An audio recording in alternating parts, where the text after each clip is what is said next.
Ryan Wiggins, Brad Range. That's us. That's right. Gotta love this American ride. What do you want from me?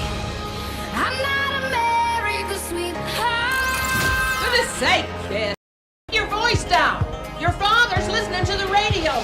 I'm not America's sweetheart. This is the Annie Fry Show on 97.1 FM Talk. Take a look here. Favorite photo ID to vote. 85% of white people favor it. 82% of Latino. 76% of Black Americans favor it. So the bottom line is this. Voter ID is not controversial in this country. A photo ID to vote is not controversial in this country. So there you have CNN reminding us all that voter ID is a very popular policy throughout the course of the country. And I'm wondering if this is going to be something that the president chooses to speak on tonight at the State of the Union, if the pressure to get the SAVE Act passed is going to be something that we see Donald Trump, president of the United States, in his first State of the Union of his second term, if we're going to see him drill that home. Thanks for being with us today. It's exciting. I love State of the Union Day. I've been hearing reports that there are potentially 300 million people going to watch this speech tonight. That means if you are somebody who is listening to 97.1 each day, or you're tuning into the Annie Fry Show a few times a week, that you're thinking, you're used to getting the ins and outs. You're used to knowing kind of what the daily stories are and everything. And when you go to a day like today, you have to understand, in addition to everybody who's paying attention the way you and I are, there are a whole lot of other people who are dipping in and paying attention today in a way that they haven't in the past. I am excited for it. I'm going to be live streaming tonight on the Annie Fry YouTube channel, so please join us there. And you can listen on 97.1 FM Talk. Ryan, do you know a little bit about the coverage that we're going to be carrying tonight? You can keep it right here on 97.1 FM Talk to listen and take us with you wherever you go if you're going to and from. I do. It starts at 8 o'clock, and that's depending on, of course, whether the president will be live at 8 o'clock. We don't know if he'll actually be right on time, but we'll be starting our coverage at 8 all the way through 11, because we have no idea how long this speech will go. The last State of the Union, or the address to Congress, as they call it in the Joint first year. address to Congress. Joint address to Congress was an hour and 40 minutes long, the longest one in history. So we are just prepared to carry the whole thing, no matter how long it is. Trump has said that he's got a lot to cover, and he's presented this in a way that suggests that it's going to be a long one. I don't know if it will, in fact, be that way, but we'll be there for it. I think I'm going to be doing... we'll see how this goes. I think I'm going to be doing arts and crafts in an interactive way during the State of the Union tonight. You're going to be doing like gluing shells onto a piece of paper and making something neat looking while the State of the Union's going on? No, I think I'm going to be making some shirts for you guys. Oh. You never said if you wanted one. Yes, I did. You did? Yes, I did. I just ignored it, I guess. Yes, you did. Did you say you wanted one? Yes, I did. In regards to, I think we're going to celebrate on hockey, a little extra patriotism here on the Annie Fry Show. A little hockey celebration. So I think I'm going to make those shirts and cool. a few others during the 90 minutes plus that we might be spending. I was like, I could sit there, I can watch it, but I think I might need to be productive at the same time. I get idle hands. I need to do more than one thing at a time. And I have determined that long speeches by President Trump, they lull me. When he keeps going and he has this kind of breathy thing to his voice, there's a cadence to it that's just like, it comforts me. Well, that's why I wonder if it's going to be a long speech tonight, because he's already said that the prepared speech is long. But then I think he finds himself getting not bored, but just he'll get onto a topic and just kind of run off on it. So I think that this could be a pretty long speech tonight. I'm excited about it. And we have a poll up for you today that we'd love for you to come weigh in. And also, this is a great day for text messages. I think I'm going to open the phone lines at 1 o'clock today and take some phone calls from you, because I want to know how you feel about the current state of the United States. So the State of the Union is an address that the president gives to the American people, specifically to Congress, but Congress is the representation in a democratic republic that we have. That's the way he speaks to the people. He speaks to them, and through them, he is able to speak to you. Now, forget about the 50 Democrats who have said they're going to sit this one out. We can talk about that here in a little bit. But it's essentially the president's, the chief executive of this administration's view of where we've been, where we are, and where we're going. But I want to know what you think. I know that affordability, that continues to be a peak issue. I think it's a very strong poll-tested word that we know that the left is trying to push right now. I just can't take it seriously. Now, I do think we have an affordability problem in our country that has developed over the course of really post-COVID, that we have moved from a place where the economy was booming, incomes were booming, and everything was just firing on all cylinders. COVID hit and just reset the whole mix. But I cannot take these Democrats seriously who are bitching and moaning about the affordability of everyday goods when they participated in the acceleration of prices through all of their over-regulatory measures, specifically the Biden administration's initial numero uno executive order was to bring the energy production and the energy industry in the United States to a screeching halt. And it was your duty, it was your patriotic duty to salute Joe Biden and his administration and the green energy lobbyist group and say, it's your patriotic civic duty to give in and to listen to us and know that you're doing this. You're doing this. You're paying more in taxes. Your cars are regulated. Your light bulbs are regulated. Your toilet flush is regulated. Your shower stream is regulated. Everything is going to be regulated. Cost more.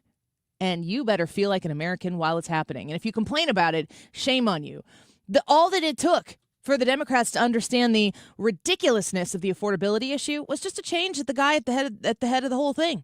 Donald Trump gets in and they're asking him in like minute 7 of his second term, what are you going to do about the price of eggs? And he's like, well, talk to me about the price of eggs. I just got here. They know that. It's so dishonest. It's just an effort to perpetuate the every morning when you wake up, you're like, hey, everybody remember, Donald Trump is still the great orange Satan. Everybody hands in the middle, right? We hate this man, right? All right, let's go about our days. That is a cynically diabolical way to go through life, and we talked about this, I think it was yesterday. There's nothing on the other side of that is productive. There's no like, okay, put your hands in the middle. Now we're going to go do what we're going to do to improve this country and, I don't know, make America great again. Potentially, if you ever thought that America was great? I mean, was it one of the tenets of these people who hate this country that America has never been great? They say it a lot. Do you think that the president, when he says make America great again, you know what they say about that? They say the again is his desire to want to push us back into slavery times. Because they've manifested this sort of narrative that somehow or another the president is racist, that he is somebody who is a segregationist, that he would want to go back to a time where we were divided by race. What do you see the people on the far activist progressive left doing all of the time? They're constantly pushing to segregate people by demographic.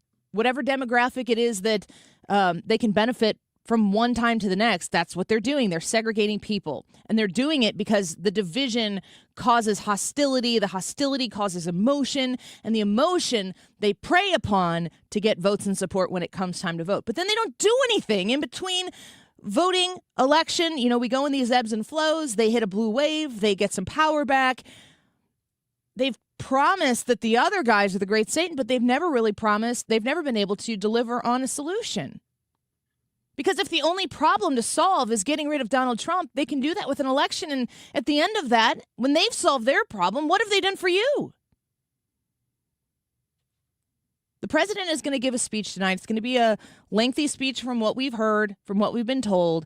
But he's going to deliver in a way that is going to champion the successes. But what I hope he really leans into is the point that things have gotten better, but we are just getting started. Well, you're going to hear President Trump tackle that message head on tonight, and I know he's greatly looking forward to addressing the nation. His speech is going to be a celebration of the 250th year of America's independence.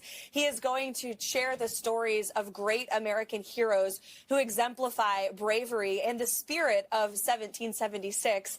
And the president is, of course, going to tout his administration's record-setting accomplishments over the past year, while laying out an ambitious agenda to continue making the American dream more attainable and affordable for working-class people across the country. It's going to be a great speech. There will be some tear-jerking moments, as there was last year, in addition to some moments of levity, and so we hope everybody will tune in. We will definitely be tuning in. You'll be able to hear it live here on 97.1 FM Talk, covering it live with Fox News radio coverage, correct? Leading into it? Yeah, it'll be anchored coverage from 8 to 11. So, yeah, yes. Fox News. Yeah, and 8 o'clock is when the speech is set to begin. Sometimes it's a little bit late. Of course, you have the presentation where, the president of the United States, and then he walks in and he'll shake a lot of hands. There's going to be a lot less people there, although I don't know that those Democrats would be lined up to shake Donald Trump's hand on the way in. Not on camera. Not on camera. No, exactly. Maybe in a back room. All right, let's speak with one of the people who's going to be in the room tonight. Congresswoman Mary Miller is going to join us when we return. She's Illinois' 15th District Representative in the United States Congress, and she is our guest on the Annie Frey Show next. Congresswoman Mary Miller in just a minute. Well, the boys around here, they're keeping it country. There's one thing I really want to say to Donald Trump. If you come for my people, you come through me. That was Pritzker's challenge to President Trump. But who are Pritzker's people? They're the more than 1,700 illegal alien predators he helped escape from ICE. They're the illegal aliens whose health care, rent, and college tuition you pay for. You can't afford to stay because Pritzker makes you pay for his people. Well, I have a message for you, Governor. I'll be coming for you and going through you. Your days and the days of sanctuary living for your people are over. I'm Ted Dabrowski, your conservative candidate for governor, and I'm asking for your vote in the Republican primary on March 17th. Paid for by Ted for Illinois. Vote for Ted Dabrowski on March 17th.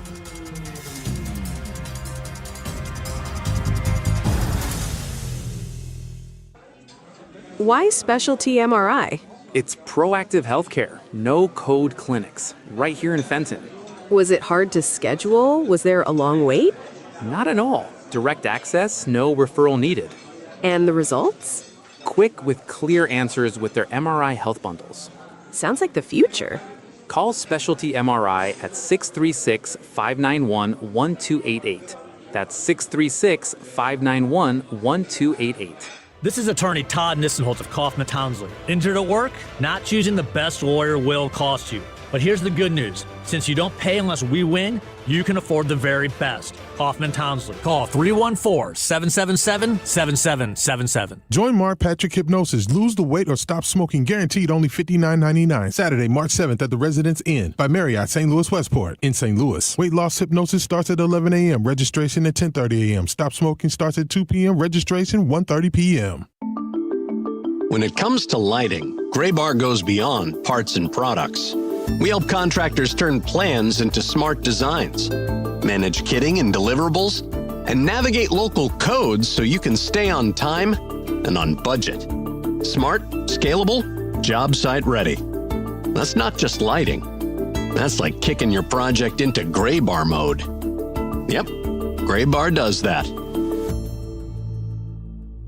To have a roof over your head, a nice roof over your head, is very important. That's Rick talking about his experience with Rhino Shield ceramic coating. We got Rhino Shield 18 years ago, and they were very cooperative on getting us the right paint. They were in and out and done in no time. Once it was finished, looked great. We were very happy with it. The main reason Rick called Rhino Shield is because it's backed by a 25-year transferable warranty. We've watched a lot of people get their house painted 3 or 4 times, and we haven't had to do any of it. I don't know about you guys, but I don't want to have to paint it every 5-7 years. Take a tip from Rick and put down the paintbrush and call Rhino Shield for your free evaluation. 877-25-RHINO. 877-25-RHINO or visit 877-25rhino.com. We got Rhino Shield 18 years ago. Financially makes sense, especially if it's going to last like this did. Still looks great. Call now, 877-25-RHINO or 877-25rhino.com. No pain, don't Rhino. Go Rhino Shield. Never paint your house again. Rhino Shield.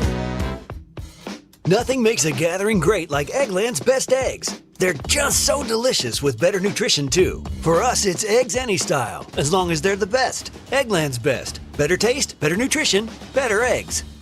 The Annie Fry Show is St. Louis conservative.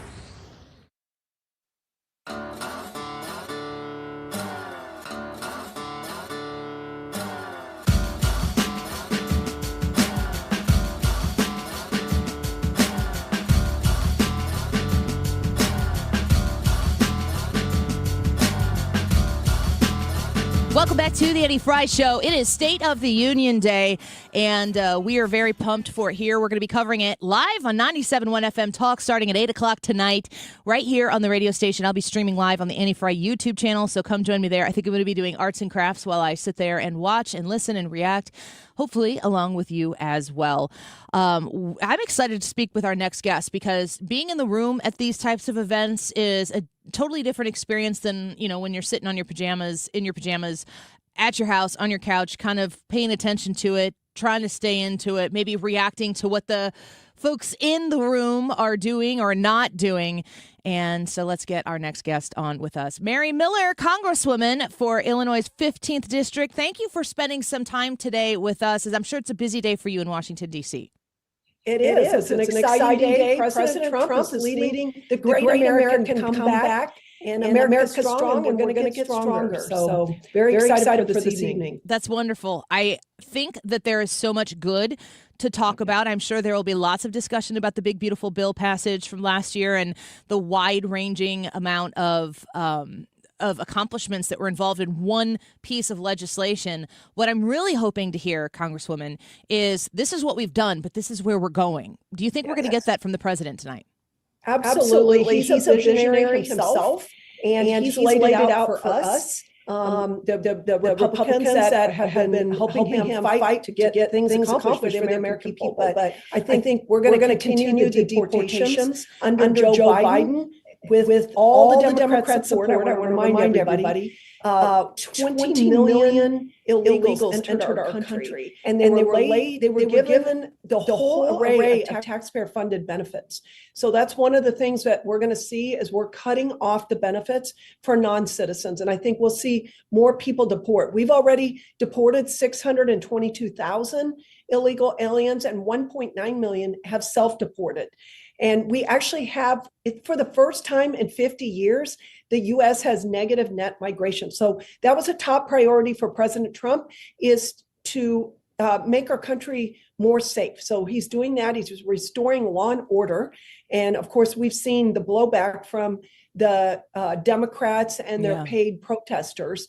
But the thing is that federal law trumps any kind of ridiculous local or state law that people want to tout. Yeah. So we're going to continue on that, but they also shut down American energy independence under the guise of it's greener. Hello, it's not greener to go get energy from Venezuela or Saudi Arabia and enrich our enemies. It's beyond stupid, but President Trump's gotten that going. We're going to see, more benefits as we get American energy going full throttle. Already, gas has dropped, unfortunately, in Illinois, because our ridiculous governor keeps shutting down our reliable energy. People are seeing high energy bills, but that is not President Trump's fault. And I want to remind people, it's way easier to tear something down, which is what Joe Biden and the Democrats did for 4 years, than it is to build. But President Trump has tamped down inflation. It hit 9% under Joe Biden because they were spending trillions of dollars. No, they weren't spending trillions of dollars. They were wasting trillions of dollars. They had their so-called Inflation Reduction Act and their fake infrastructure bill, which only 10% of it went to infrastructure, like you and I believe we need, which is roads and bridges, locks and dams. But President Trump is focused on strengthening the economy. We passed a historic tax cut and reforms that are going to help the American worker, taxpayer families, senior citizens, small businesses, farmers. There's something good in it for everybody. And he knows he's using all the tools in his toolbox, tariffs, tax cuts, everything to drive the economy, to drive investment back to our country, and to incentivize production. Production is what causes communities and households to thrive. Yeah. Yeah, this pride in American made, in American work. I mean, this is what I feel like we are just at the precipice of with the action that was taken in the first year of his second term. A lot of groundwork laid, but the opportunity to get on that ground and start really moving at a feverish pace to really bring back American industry, work, labor, production. That's something that is incredibly exciting to look forward to. But then I asked the question, midterms are right around the corner. If the Democrats take the House of Representatives, it wouldn't take many seats to flip in order for the Democrats to do that. Would they be able to undo a lot of the work that has been done in his first 2 years in his second term? I don't think they'll be able to undo it, but they'll be able to stall the progress going forward. We want to codify what President Trump, some of the great executive orders he's made, and we want to get those codified. We want to continue to amp the economy up so that the American people can be productive and enjoy the fruits of their labor. And they will do everything to drag it. It will be impeachment. And people, I beg you to go and vote and get your neighbors and family members, co-workers, get them razzed up to go vote. It is either America first or America last. That's the choice. Yeah, well said. Congresswoman Mary Miller, Illinois' 15th District Representative, speaking with us right now. Follow her on X at Rep. Mary Miller. You touched a little bit on this in some of the things you've already said here, but Congresswoman, you and I both know, living in the state of Illinois, that everything that the president has been able to accomplish, that the Republican majorities in the House and the Senate, it's not being felt equally across 50 different states. You live in a blue state like the state of Illinois, J.B. Pritzker and the supermajority of Democrats in the House and in the Senate and the General Assembly in Springfield, they're really withholding a lot of those benefits from being able to reach the Illinois taxpayer. So for those people who are listening right now in Illinois who hear about some of these good things that are coming from the president and from his administration and their efforts, they're hearing about low gas prices, but they go across the river here into Missouri and gas is lower over there. How come I'm not getting, maybe they put it on Trump, put it on the Republicans in Congress, that they're not really getting to feel as much of the goodness, the economic goodness that the president has helped lead. What do you say to those folks? Well, we have to get people out to vote. I believe we have the votes in Illinois to turn Illinois red. And President Trump got hundreds of thousands more votes than Governor Pritzker did in the last governor's election. We've got the votes there. If just gun owners would come out and vote, we have it.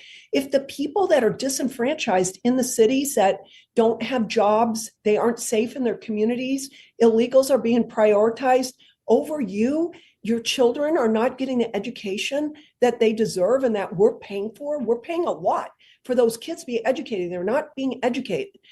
Please, people, quit pushing the D button. Take a chance on voting for a Republican. And the thing is, our platforms are day and night different. The platform of the Democrat Party is a platform of Marxists. And go look at any country that's implemented socialist policies, and the people do not thrive there. They are not free. And eventually, when they get guns, the socialists with guns are communists. It's bad, but we have to get people out to vote. Yeah. Last question for you. I've heard the Governor J.B. Pritzker is demanding, after the Supreme Court ruling on President Trump's tariff implementation, he is demanding, he's figured it out, and this number is not lost on me, $1,700 per Illinois family he's demanding be returned. He keeps saying to the state of Illinois. I have yet to hear him say he wants it returned to the family, so I think he just wants to tax the government so he can get some more, his hands on some more dollars. But $1,700 that J.B. Pritzker is demanding back due to the Supreme Court ruling on tariffs. Congresswoman, you were a part of getting that big, beautiful bill passed. It just so happens the $1,700 is the tax credit, the federal tax credit that will be given to anybody in any state Should they want to donate up to $1,700 towards the education assistance initiative, helps kids in public school get tutoring, helps kids in private school with their tuition? J.B. Pritzker is standing in front of all of these students, all of the children in the state of Illinois, and so far he said, nope, not for you. That money is going into those programs. It is there to benefit all the states that are around the state of Illinois, but he has said no to that $1,700 while he has his hand out for the president. What do you say to the governor? He and all the Democrats do not care about our children or our families. They proved it by their policies. He is a laughingstock in the country, I'm just saying. And he thinks he wants to be president. But his policies are destroying our country. People are leaving, companies are leaving, and he's the debt, the budget, there's no oversight. He's a clown show. I completely agree with it. Congresswoman, we are grateful for your time. Have a wonderful evening tonight, a wonderful show of our democracy. Enjoy the evening. We look forward to following up with you again soon. Thank you. Take care. You too, as well. Bye-bye. That's Congresswoman Mary Miller, the 15th District Representative in Congress, right there from the state of Illinois.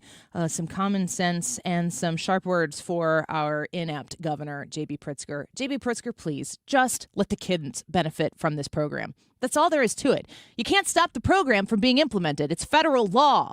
It's not as though J.B. Pritzker's standing in the way of this. In the conversations he's having with the teachers' unions, I see the IEA posting on Facebook about what is this. They call it a school voucher program. The IEA can't stop this program from happening. It's happening. It's already done. It's already passed, signed into law. The only question mark left for the state of Illinois is, will those public school children be able to benefit from the dollars that are coming in to the scholarship programs to help kids with things like tutoring, to help kids with things like supplies and technology, the things that are needed to help kids improve their education, top to bottom, folks? Look at the test scores across the state of Illinois. You think we need any improvement there? Look at the teachers' unions in the state of Illinois. Look at what the IEA is saying. They don't want any of this to happen because they say it's a threat to public education. Well, right now, I'd say a public education is a threat to the students who are trying to learn if they're not willing to get out of the way and let these dollars that are coming into this program, whether they choose to participate in it or not, those dollars are coming in. And right now, Illinois children are exempt from being able to benefit from these. It doesn't matter. It's public school and private school and parochial school and homeschool alike. It's everybody. It's the most equal thing I can think of. You can all benefit from this program. And J.B. Pritzker has stood in the way, and he has not approved Illinois children to benefit from this program that is in place. You, as an Illinois taxpayer, can donate starting January of 2027.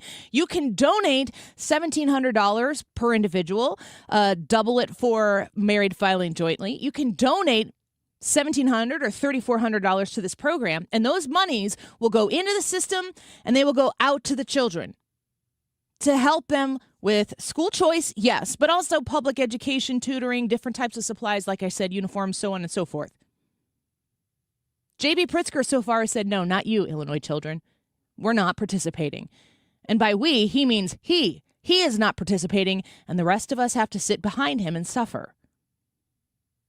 It's time, J.B. Pritzker. Get on the bandwagon. Look at your Democrat governor counterpart in Colorado who said this is a no-brainer. No-brainer. I'd be a fool not to do it. Join him. Get on board. Don't hold Illinois children and students. Don't hold them back. Help them thrive. It's up to you, J.B. Pritzker. You're the only person who needs to approve it. All right, quick break here. Ryan's going to come back in studio with us here in just a moment. The YouTube live chat poll for today: grade the current state of the United States. So a little bit of your thoughts on the State of the Union before the State of the Union. You think it's excellent, above average, needs improvement, or poor?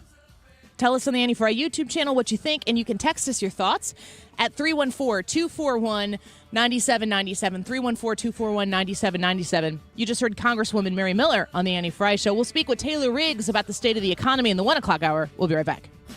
Forces of evil and a bozo nightmare. Ban all the music with a phony gas chamber, cause one's got a weasel and other's got a flag. One's on the pole, shove the other in the bag with the rerun shows and the cocaine nose. The Retirement Advisory Group is ready to take your phone call, 314-993-9494. That's 314-993-9494. You've got a great team with Thomas Helbig, with Bob Kershaw, Tammy Kershaw. These folks are there to usher you from the end of your career, your time spent working, into retirement with confidence, with peace of mind, understanding you're still going to be able to participate in, being tied to the market, those market gains, but you're not going to have to suffer the market losses. And you're going to be able to know, this is my plan. This is how long my money will last. This is the personalized, structured income plan that I need in order to rely on my retirement planning, doing and providing exactly what I've worked so hard to save up for. The time is now. The phone call, it's free. The appointment, it's free. And then you walk away and decide what to do next. Just give them a call to set it up at 314-993-9494. 314-993-9494. Everything you need to know online at retirementkey.com. I'm Dr. Nick Barnes at Health From Within Family Chiropractic in Rock Hill. At Health From Within, our mission is to transform the way you manage your health by bringing you the truth about health and healing. We use proven techniques to remove interference in the nervous system and maximize health naturally, without drugs or surgery. Connect with me at healthfromwithinstl.com and join me for Maximize Station every Sunday at 8 a.m. or download the Maximize Living podcast, healthfromwithinstl.com. Mark Cox here. It is the month of love for my friends at Zero Res. Not only is your carpet one of the biggest investments in your home, it's also the biggest air filter in your home. If your carpet hasn't been professionally cleaned, you're breathing unhealthy levels of nasty dirt, dander, bacteria, and germs that keep recirculating again and again. Lucky for you, right now, you can get 3 rooms of carpet cleaned starting at just $119 and take $75 off your air duct cleaning. Book online at ZeroResSTL.com and say you want the KFTK special. The YouTube live chat poll today is grade the current state of the United States. Excellent, above average, needs improvement, or poor. Let us know what you think about today's YouTube live chat poll going into the State of the Union tonight. Grade the current state of the United States. Curious to see how you will vote in this one. 12:35. This time check is sponsored by Jerry Kelly Heating, Air Conditioning, Electrical, and Plumbing. It's time for a $98 furnace tune-up. From Wood River to Weldon Springs, 97.1 FM Talk, St. Louis Conservative.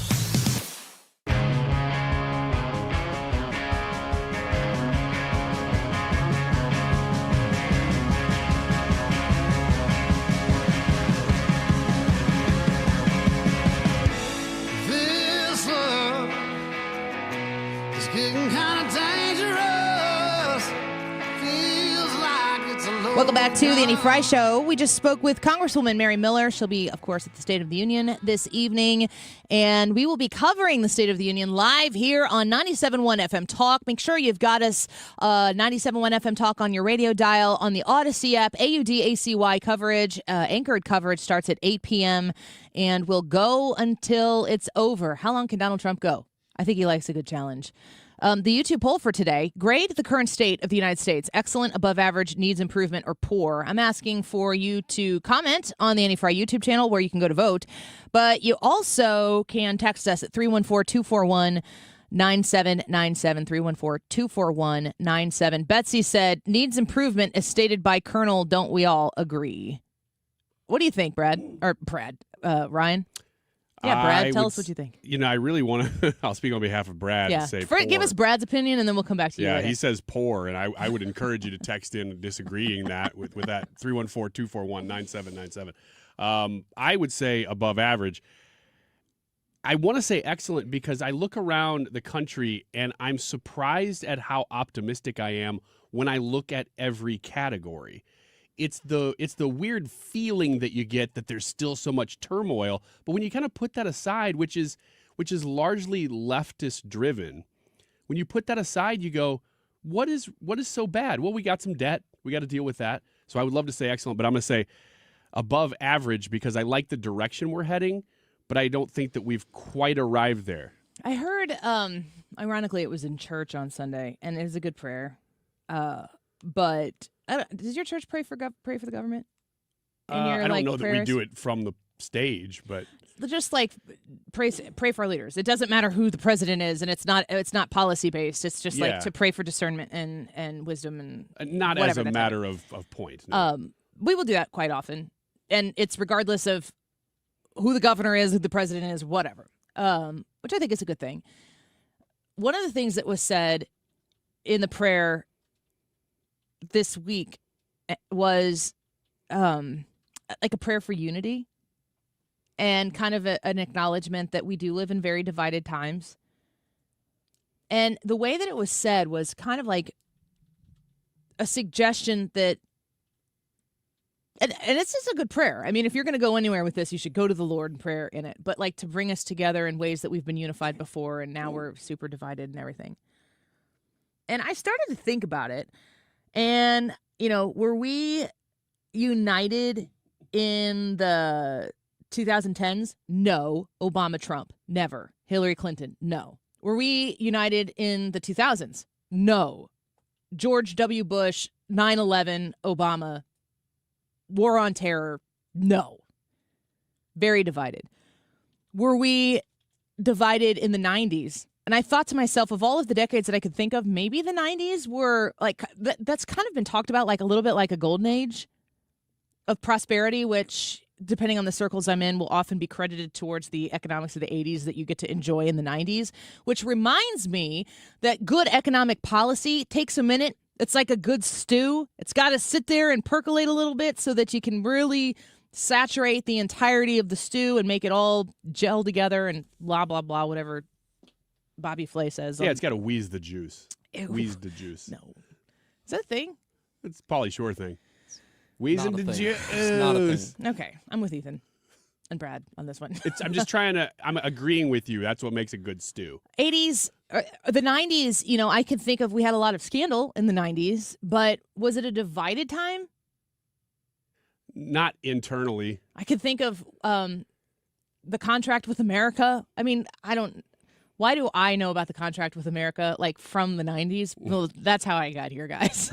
I was that kid. I was, like I said, the kid who was staying up to watch Rush Limbaugh on television along with Star Trek just to hang out with my dad. Were the 70s, were we divided over anything in the 70s? How about the 60s? The 50s, maybe a little prosperity and unity, patriotism, kind of an understanding. But guys, we had just come out of the Second World War and great destruction to where we had a little more perspective possibly in our country. And then, of course, you go into the 40s, 30s, 20s, and now we're like, I'm joking, but like prehistoric times. I don't know.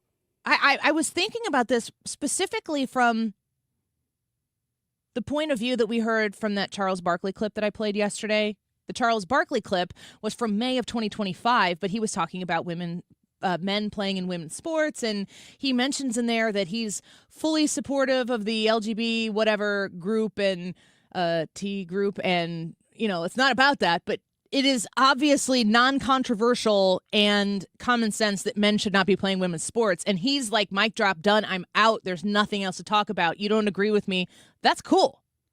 Next question.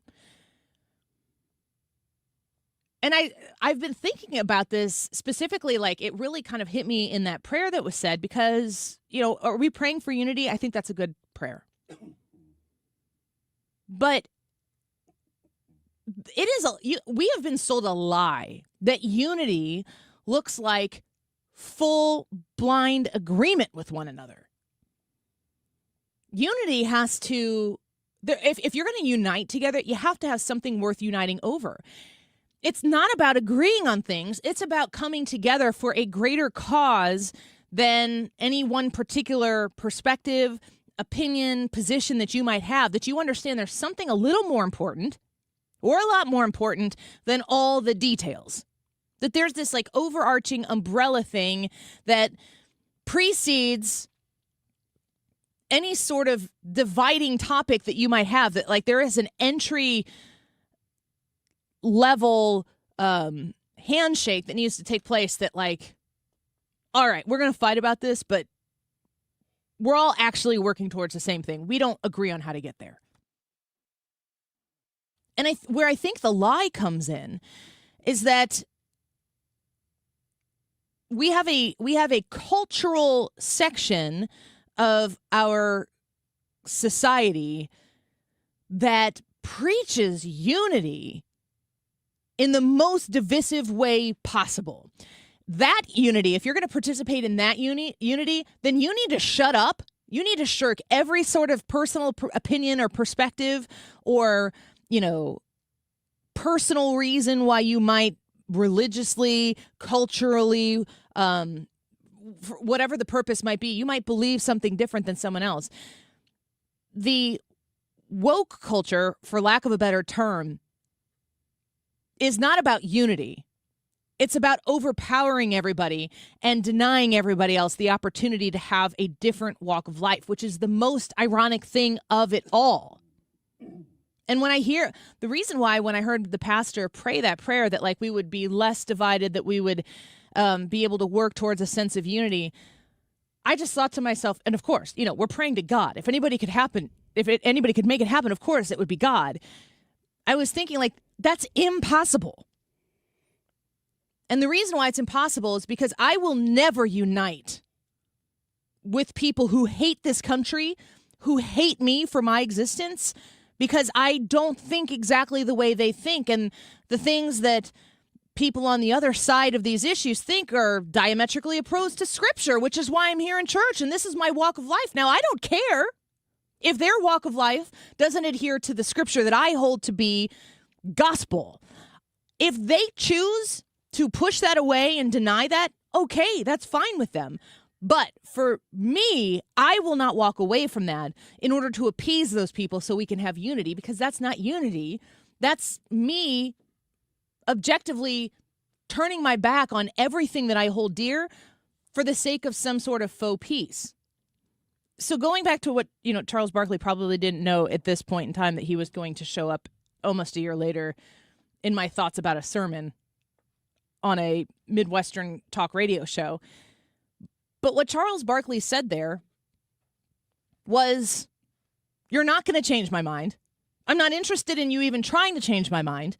And I don't hate you for it. And I'm done. And if that person on the other side of that issue can't handle it, it's not Charles Barkley's problem. And it doesn't have to be my problem. So what does unity actually look like? It's not, we can't be deceived into thinking that the only way that we can have a positive future in this country is if we all agree. It's actually exactly the opposite. It's where we can all disagree and still move forward with our lives without wishing or actually trying to affect the detriment of our neighbor. So to me, okay, that unity is possible. That unity is available to us. But what we have to get back to is being comfortable viewing our lives, our world, what is important, yes, including our government, through the lens with which we principle our lives, the basic tenets, the foundational tenets of how we make good moral judgment in our lives. It has to be rooted in something that is real and firm, not the way the wind shifts with some sort of cultural, political power grab. It has to be rooted in something very firm. For me, that's my faith. And for someone else, it could be their faith and something completely different. And I will respect their right to do that. And I will ask that they respect mine. But if they don't respect mine, I don't care. And I think that that's where the unity actually ends up settling in. More people being like, oh, I completely disagree with you. You want to go watch the game? It's not unity for the sake of unity. It's unity in the belief of something bigger.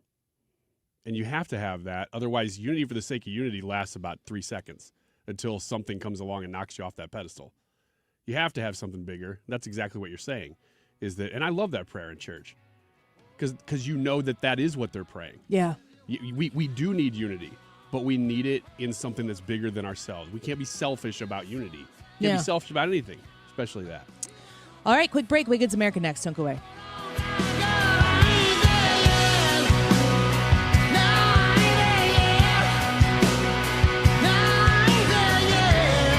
Todd Sivia and Sivia Law waiting for your phone call. And a reminder that if you call 833-995-WILL right now, mention my name, strategy session fee, waived. You don't have to pay it. And it's a $300 value. So even if you get on the schedule here for, weeks out, whatever is convenient for you and convenient for them, of course, make sure that you're one of the first 10 people to call right now. 833-995-WILL, Missouri and Illinois alike, and mention my name, Annie, so that you can get that free strategy session on your way to having a great estate plan, something that is going to help you navigate all of those uncomfortable life transitions. Some of them are exciting. Some of them are positive. New babies, new grandbabies, new marriages, new people in your family. Some of them are sad. You lose people in your life. You lose people in your family. But boy, does it help to make those plans while you're not in the middle of the emotional throes of those difficult transitions. Call and schedule your initial appointment and mention Annie to save that $300 fee on that first appointment. 833-995-WILL online at civialaw.com. Mark Cox is live in D.C. for President Trump's State of the Union address. We are going to be surrounded by a liberal media. I am happy to have you there to be that conservative voice. Sponsored by Corel Roofing and Golden Oak Lending. Most people spend decades saving for retirement, but few ever learn how to turn those savings into lasting income. And that's where Financial and Tax Architects comes in. They help people across St. Louis work to protect their life savings, minimize taxes, and retire with confidence. Now, they do a Retirement Planning 101 class, and it shows you exactly what others often miss: how to avoid hidden tax traps in your 401k or IRA, and how to make smarter decisions about Social Security. Now, this is a one-night, 2.5-hour, no-cost educational event. Seats fill up fast. And at FTA, they like to say the financial peace of mind in retirement is all about income. Lose the job and keep the paycheck. That's exactly what FTA will help you do. So if you're within 10 years of retirement or already retired, you can't afford to miss it. Call 314-888-5101 or go to fta-ria.com and reserve your seat now. Hey, it's Mark Reardon for the Doctors at Ophthalmology Associates. We call them the Doctors because they've treated more than 250 doctors, more than any other practice in St. Louis. So if you're looking for the best doctors for your best vision, it's Ophthalmology Associates. Doctors Greg Birdie, Ranjan Malhotra, Robert Brusati, and Andy Royer. Doctors Birdie and Malhotra are cornea surgeons and experts in the diagnosis and treatment of diseases of the eye. I had an eye disease when I was younger. It left me with a silicone buckle around my right eye, so I put my trust in Ophthalmology Associates to take care of my annual checkups. Maybe you're experiencing dry eye, allergy eyes. They can help. They can help with cataracts, macular degeneration, glaucoma, and LASIK surgeries. And if you're looking for the best eye care, it's Ophthalmology Associates. Make an appointment today by calling 314-966-5000 or online at youridoc.com. They have a great office location just west of 270 on Manchester Road. Again, the phone number, 314-966-5000. The website, youridoc.com. Ophthalmology Associates. You're listening to The Annie Fry Show. 97.1 FM Talk, St. Louis Conservative. Wiggins! Oh! Wiggins! It's getting weird in here. Yeah, it is. It's about time for Wiggins America. Did you drink that coffee I brought you? Yeah, I did. Could you tell it was kicking in? I could tell. I could tell. Before we hop back on, Ryan just yells, "Yeah!" I'm a little nervous. He's excited. I kind of feel like I should sit back and let you do the show and just weigh in. This subject better be really good. It is. It's the kind that gets you pumped up. Okay. Positive traits of people who overshare. Would you? Would you say that you're an oversharer, Annie? Would you say I'm an oversharer, Ryan? No. Would you say I'm an undersharer? Yes. Do you wish I shared more? Yes. I do. Really? Yeah. No, you don't. Yes, I do. You don't care. I do care to an extent. Exactly. What exactly is this extent? One day I'm going to come in and just say a little bit of something about my private life, and he'll be like, I don't think that's any of my business, Annie. I like it when people overshare because then you can always reel it back. It's hard. No, you can't. It's hard to. No, you can't. Yeah, you can. You That's can be like, you know what? advice. That's a little too much. Let's draw the line there. But I'd rather the person overshare because then I feel like I'm getting the full panacea of the person. We talk for 3 hours a day. I don't need to share more with you. That's why I say to an extent. Oh. Because I do kind of know. Ethan, are you an oversharer? I think that in the past I have been, but I think that I'm getting better at knowing the limits of what to share and who to share it with. What kind of things would you overshare?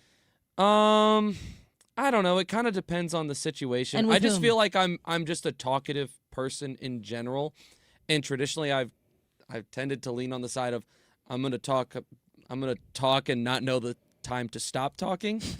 Go on. So the I older, love being around those people. the older, See? That's the what I'm older I saying. get, I'm realizing like, okay, this is not necessary information for this person to have. What's the purpose behind you sharing it? The reason why I don't do it is because I will be around those people and have secondhand embarrassment and regret for them. And I'm like, not going to be that person. Oh, I like being that person. I am that person. Annie, have you ever been embarrassed for me when I've talked? That's a No. yes. That's totally a yes. No. Every day Hear at that pause? 2:15. Ethan, you have an incredibly healthy dose of self-awareness and confidence in my mind. I knew she was going to say something nice about me. That's why I asked. Ryan, on the other hand, That's Has also what? why I asked, because I knew you would. a healthy dose of confidence. Thank you. And a complete lack of self-awareness. So a Is little it a bit. healthy dose of confidence? Yeah. Oh, yeah, very Yeah. healthy. I would. If I could Duh. choose to be the way I am or the way Ryan is, I would prefer to be the way Ryan is. What are the way you are? You're confident. You're not unconfident. Inconfident. I don't- Incontinent. Well, For four babies. TMI. TMI. You There you just go. we found the line. Yeah, sometimes I pee my pants a little. You're oversharing right now. Okay. Stop. There's a doctor for that. However, these are Do your traits. Kegels, ladies. Traits. You want me to keep going here? You want to be TMI all together? You said this is what you He want. looks really uncomfortable. Oh, no. It's not. I will win at this game. Yes, you will. I will not allow silence for too long. Yeah, every woman who's listening to me knows. So I'm married. I get it. These are traits that are positive about people who share too much. Number one, they accelerate trust. That's exactly what I'm saying. You feel like you get it all. Even if it's too much, you feel like you got it as much as you needed to know that you're hearing the whole truth. I don't trust very many people. I don't, and not trusting people doesn't mean that you dislike them. Right? Seems like to me that you do. Well, it's because I dislike you. Just kidding. How Brought about you coffee today. Thank you very much. I for wanted that. a little extra spice out of you I today. approached you on the road to get it. Yeah, I thought he was a homeless man. I wouldn't make eye contact. I was wearing a hoodie because it was cold. I was getting lunch. And I We'll walked up to her car and knocked on the window. It's terrifying. Hey, you got any coffee? You know I carry, right? I do know that. How about this one? They're often I comfortable. did have coffee. Learned I this knew morning. you were bringing it, and that's why I'm like, he hey. literally said, "Can I have my coffee right here?" And I'm like, "Yeah." Here I was you like, go." just kidding. Yeah, and then he didn't take it. They're often comfortable with imperfection. More Comfortable? apt to reveal their Yeah. weaknesses, Yeah, I don't want to do that. and this signals psychological security. Yeah. Oh, wow. That sounds pretty positive. They create emotional permission. One person's reveal often licenses others to open up. That's my role on the show, really, is just to get you guys to open up a little bit. How do you think you do it? Exposure. My role on the show is full exposure every day. Kind of exposure. Full. Indecent. It is all indecent. It's like that movie with that lady. Right. Love that one. Big fan. Number 4 is revealers, over-revealers, can reduce anxiety. For themselves? Well, naming what's happening inside you tends to calm the nervous system. So, yeah, for yourself. Just kind of unravels. Yeah, you're explaining what's going on in the most detailed possible way. You tend to be highly self-aware. You said this about both me and Ethan. Thank you very much for that compliment. I'm going to cling to that, just like my guns and my Bible, Not Obama. what I said. And then, finally, the people who overshare tend to be agreeable by nature. Would you agree with that? No. Very well done. Thank you. I am sad to see that there's still a few seconds on the clock because that would have been the perfect end of that segment. But here we are. I don't mind being a true introvert. I don't mind. I actually prefer only deep conversations. I do not like the small talk. I don't like the popping from person to person to person and having the same chit chat over and over and over again. I don't mind deep conversations, but I'm not having deep conversations in those chit chat scenarios. That's unfortunate.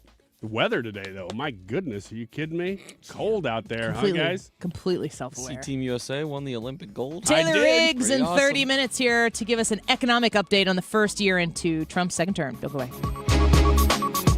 I'm John Morgan of Morgan & Morgan. If you've been injured in a car accident, call America's largest injury law firm. For over 35 years, my mission has been to deliver more for our clients, to deliver more for you. Injured? Visit forthepeople.com for an office near you. When it comes to planning your retirement, there's a lot to think about. Portfolio management, tax planning, and retirement income just to get started. Steve All and his team at the All Financial Group focus on those things and more. Their goal is to help you achieve your goals. Call 636-230-8824 or online, yourmoneymattersstl.com. Investment advisory products and services made available through Impact Partnership Wealth, LLC, IBW, a registered investment advisor. Insurance and annuities offered through Steve All, NPN number 153-07419. Renewal by Andersen is the #1 window and door brand for customer service. Schedule your free inspection today. Call 877-WINDOWS. That's 877-WINDOWS. Or head to rbastl.com. Home Shield Foundation. Oh, no, man. I'll get you back on another one. I'll get you back on another one. We just played the instrumental to the thong song. We got a commenter on here. No guardrails 47, and he just says thong, thong, thong. Matt Hayes, I'll hook you up here. Right, Ethan, put it on the calendar for a little bit later here. On it. If you have cracks in your foundation and things are just completely falling apart. Come on. No. If you need help, if you need somebody to come in and save the day, and you're looking at the people around you and you know they're completely worthless, Matt Hayes can help you with your basement. And I'll tell you more about it here a little bit later in the show. That doesn't even connect. Waterproof your basement with Home Shield Foundation Repair. Just do it. HomeshieldFoundationRepairs.com. That's all I got. KFTK FM Florissant from the Kaufman Townsley St. Louis's Injury Lawyers Studio. Call 314-777-7777. That's 314-777-7777. Air Comfort Service, heating, cooling, and insulation. Weather. Temperatures a little bit better this afternoon under partly sunny skies. Our high should be about 55. However, it is windy from the south. So there's going to be a chill in the air, especially caught out in that wind. Some clouds around tonight, 40. Wednesday, sunny and 53. Some light rain showers after midnight Wednesday night. And Thursday, some light morning showers, then turning partly sunny and 49. This is 97.1 FM Talk. Chief Meteorologist Dave Murray.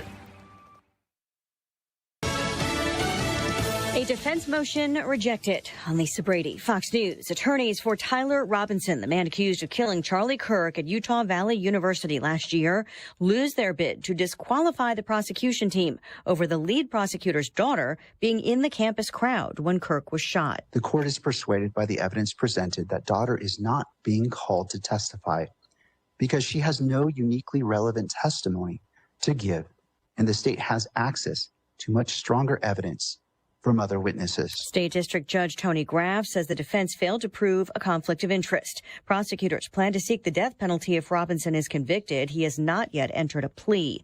Erica Kirk, Charlie's widow and now the leader of Turning Point USA, will be one of President Trump's guests for tonight's State of the Union address, the first one of his second term. Speaking to a joint session of Congress, President Trump will demand Democrats reopen the Department of Homeland Security. It's despicable that they have shut down this agency that is responsible not just for the deportations of murderers and criminals whom none of you, including Democrat politicians, would want living in your communities. White House Press Secretary Caroline Leavitt says that shutdown is also impacting FEMA, the Coast Guard, and the TSA.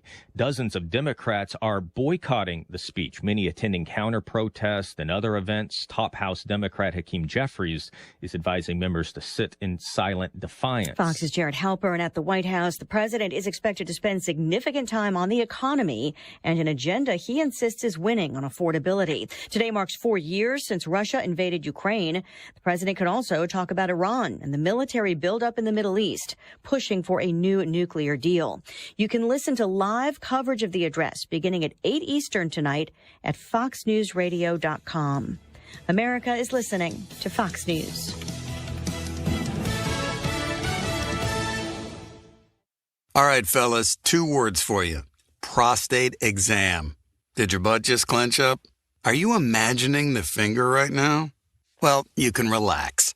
Prostate cancer screening starts with a simple, finger-free blood test. Around 1 in 8 men in the United States will be diagnosed with prostate cancer in their lifetime. But that's no reason to reclench.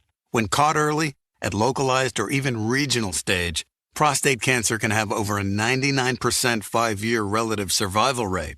Did your tight end just relax? Good.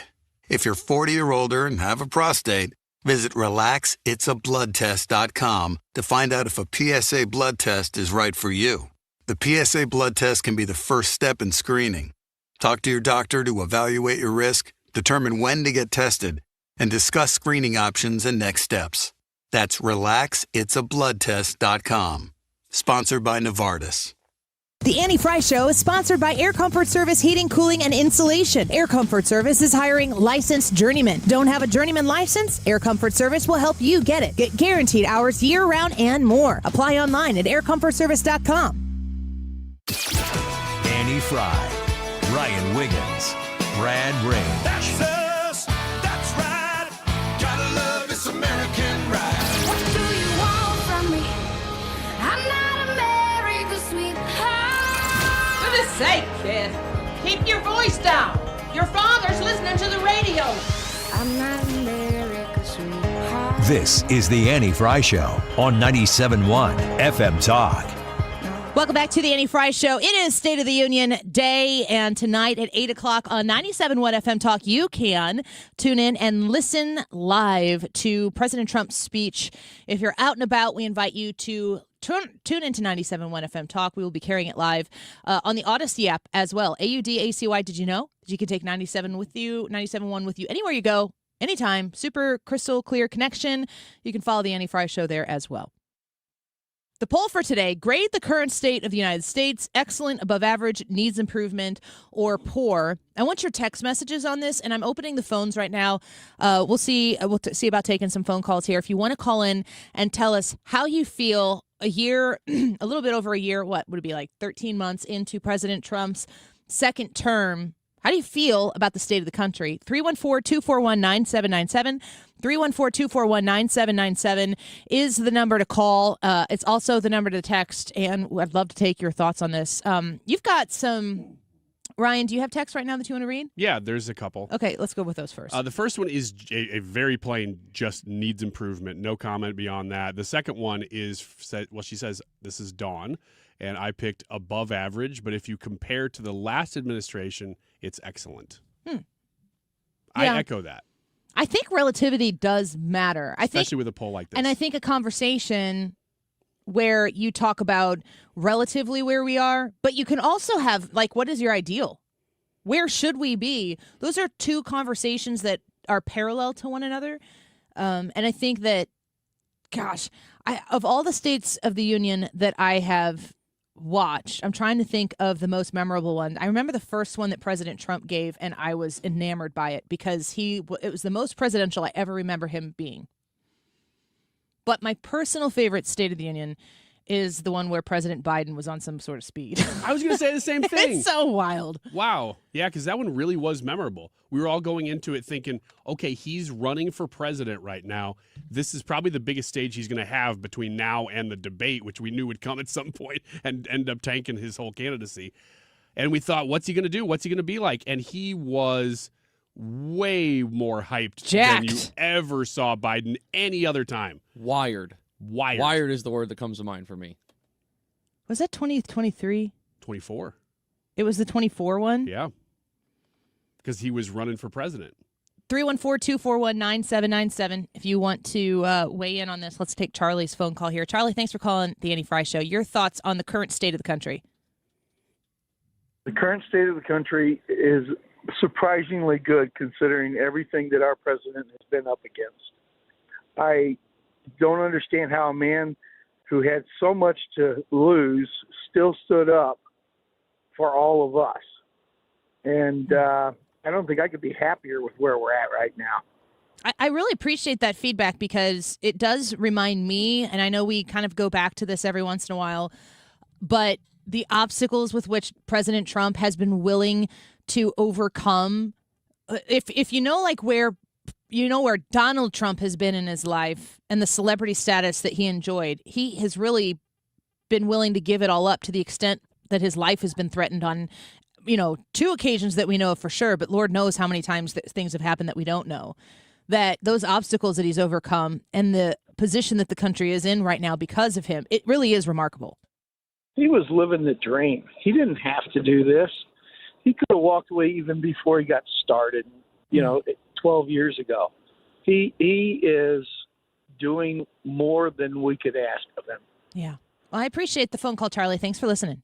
Right, take care, guys. Take care. You as well. 314-241-9797 if you want to give us a call or if you want to do any text messages, send those in. You can also comment on the Annie Fry YouTube channel. Do you have a text to read? I have a comment. This is from the YouTube stream. It's from Dirk. He says, I chose above average, not seeing the DOJ under Trump doing enough. A lot of accusing, but no charges. I think that's the big criticism of this second Trump administration is the DOJ, because when you look at every other category, at least in my personal opinion, everything seems to be going pretty good, but I don't love the way that Pam Bondi has run that. 314-241-9797. Let's take Mike's phone call. Mike, thank you for calling the Annie Fry Show. How do you feel about the current state of the country? I'd say we're above average right now. Like I told the guy that took the call, I've been fortunate enough. My wife was not born here. She was born in the Philippines, and I've had the fortune to be able to travel and kind of experience life in some other places for like some extended periods of time. And you just don't know what you got until you don't have it. I mean, the stuff about the Olympians and people not like, except the exception of the U.S. hockey team, but these other athletes that don't feel proud to be an American. I mean, it's just sad. And to know what you have is something that I don't think a lot of people have the perspective of, and I'm fortunate enough to have been able to experience life in some other areas. Yeah. So, Mike, thank you for the phone call. We appreciate it. Thank you. Take care. Bye.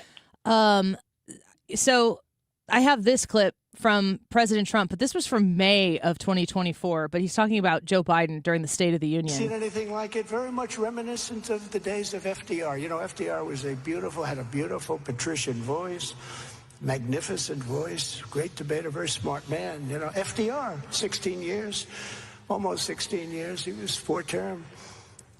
I don't know. Are we going to be considered 3-term or 2-term? You tell me. Ronnie, what do you think? Are we 3-term or 2-term if we win? But think of it. They're going to say, wonderful. Now, he did that State of the Union the other day. He was high as a kite. Campaign speech from President Trump. I got to find some more clips from Joe Biden from that. Let's get to our next phone call, 314-241-9797, if you want to weigh in on the state of the country. Jay, thanks for calling the Annie Fry Show. You think it's excellent, above average, needs improvement, or poor? Hey, Jay, you're on. What do you think? Oh, DJ. It's okay. Poor. Poor. What about the country right now do you feel is in poor status? I think our president is a predator, a child predator.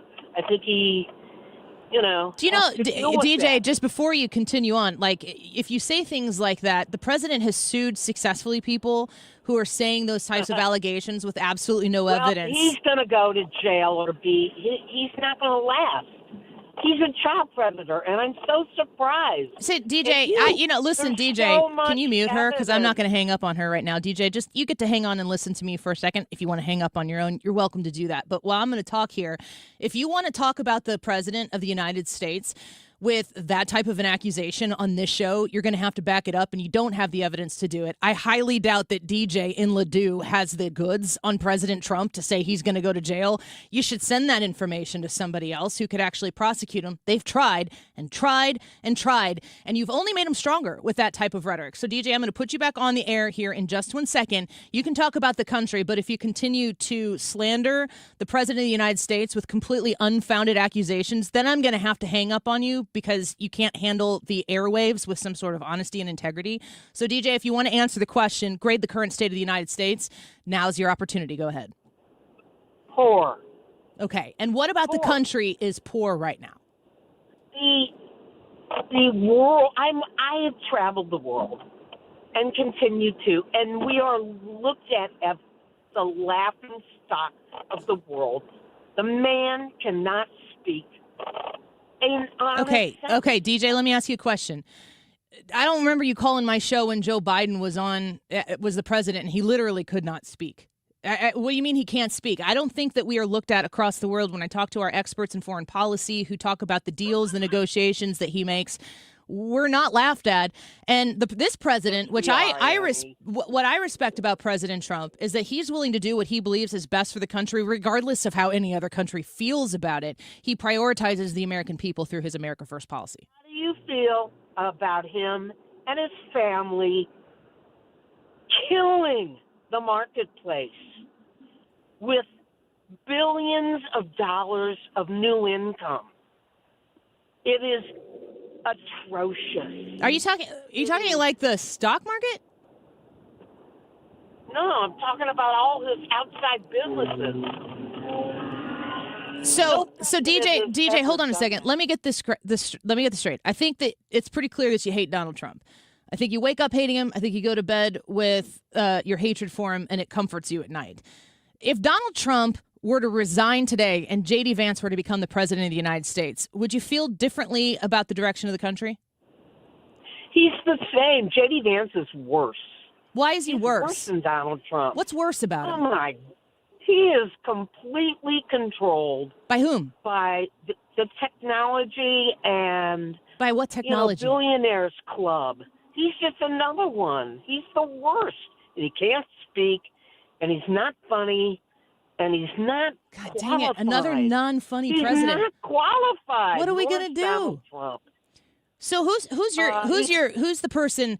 Let's say DJ gets to pick the next president of the United States, which if you vote in the Democrat primary, you'll be lucky if they let your vote count. But we'll set that aside. Who does DJ want to see become the president of the United States in 2028? What I don't want to see. No, tell me. Answer my question. Tell me, who does DJ see? DJ, come on, let's do this. Who do you want to see? Americans. Who do you want to see be the president of the United States, DJ? Right now, I don't know. You got no solutions? There's nobody out there right now that advocates for the America you want to see? Nobody? I don't think so. I like the guy from Colorado. I like him. What's his name? I think his name is Collins. Collins from Colorado? Doug Collins? Yeah. No. Anyway. I like Doug Collins. Okay, good. Annie, the president's a predator. Okay, you're done. And I'm going to dump that. Let's dump that because DJ is obsessed. I mean, I hate to say this, DJ, but you're the type of person that I pity and move on from. But you're listening to the show because when I open the airwaves and you're tuned in, you call in, which means you can't get enough of us, which means that you got a problem. You hate a man so much that you listen to a show every day that celebrates the things that you hate. Go listen to NPR. Go listen to Ms. Now or something on television. Go listen to somebody who's going to spoon feed you the things that make you happy. Why live your life with such anger and hatred for something that is, in your words, out of control? You make allegations about a man that are completely unfounded. They've been spoon-fed to you, and you talk about people being programmed, DJ. I hate to tell you this, and this maybe is the wake-up call that you need, but you won't hear. You've been programmed. They're using you. They're manipulating you to make you hate the existence. When you wake up, you live to hate. And you don't even have a solution for it. I'm not willing to listen to anybody come to the table where all you do is hate on Donald Trump. And when I say, well, what about J.D. Vance? And you say he's worse? What could be worse than what you're accusing the president of the United States of doing when you know that he's not guilty of those things? I will take heart in the fact that DJ didn't mention the Epstein files, which tells me that the talking point of the Epstein files from the deranged left, that ship has sailed. That's done. You know what the Epstein files did for President Donald Trump? It exonerated him, and it exposed a lot of people that have had their hands and their tentacles into the Democratic operation in a way that is not really favorable for that party. But it's not just Donald Trump that you hate. You hate J.D. Vance, too. So you hate what Donald Trump stands for, you hate what J.D. Vance stands for, and you hate what I stand for. but you're listening to this show all the time. You can't turn 97.1 FM Talk off the dial. You're stuck. You're obsessed with us, and it's feeding a sort of disgust and hatred in your heart, which is not good for you, DJ. I care about that. I'm not interested in dunking on you. I don't want to make an example of you. But when you call this show with some repetition, I don't open the phone lines very often, but when you call this show and you use this as an opportunity to get some of your rage out, if this is therapy for you, I won't even bill you for it. I would tell you, and I am telling you, change the station. This isn't healthy for you. It's not good for you. Because when you're going to tune into the 97.1 FM Talk midday show here from noon to 3, you're going to hear a show with a perspective where I'm a Christian. I care about my kids. I care about my family. I care about my lifestyle. And the politics are after that. It's not what I live and breathe for. If my team loses an election, my life goes on. The things that I find happiness in have no R or D next to those issues, those policies. That's way downstream from it, and I want that for you. And one of the reasons why I carry this show the way I do, I try to be lighthearted, we try to have fun. I let Ryan Wiggins stay. Thank you. For now. Thank you so much. The reason why we do this is because, DJ, you're taking this so seriously that when I ask you, give me a name. Somebody who would solve the problem for you. You don't have one. It's because what's making you angry inside is not something that politics can solve. Now I contractually have to let Ryan speak. We have a lot of texts. They're not super nice. So I'm not going to read. No. I can handle it. To DJ. Which, by the way, if I'm going to get conspiratorial, she hates J.D. Vance. She's the reverse of She's J.D. the opposite. Vance. Yeah. She's DJ. He's J.D. Anyway, this text right here says, I play that record backwards and it sounds like DJ. Paul is great. Second time in a week. That last one was off air. I think we're in above average shape, this texter says, as a country, on the way soon to be really good shape as a country. Thinking in a year to a year and a half, we will be in really good shape. USA Hockey has been a great shot in the arm for us. The players on the national stage couldn't have been better for the USA. Go out on a high note. Love it. There you go. I have Darius and Ruth waiting to get on the line. We're going to take a break. I'll take a couple phone calls when we return. So Darius and Ruth, if you choose to hang out here through the commercial break, we'll get to you as soon as we come back. Taylor Riggs is going to be with us at 1:30 as well. Don't go away.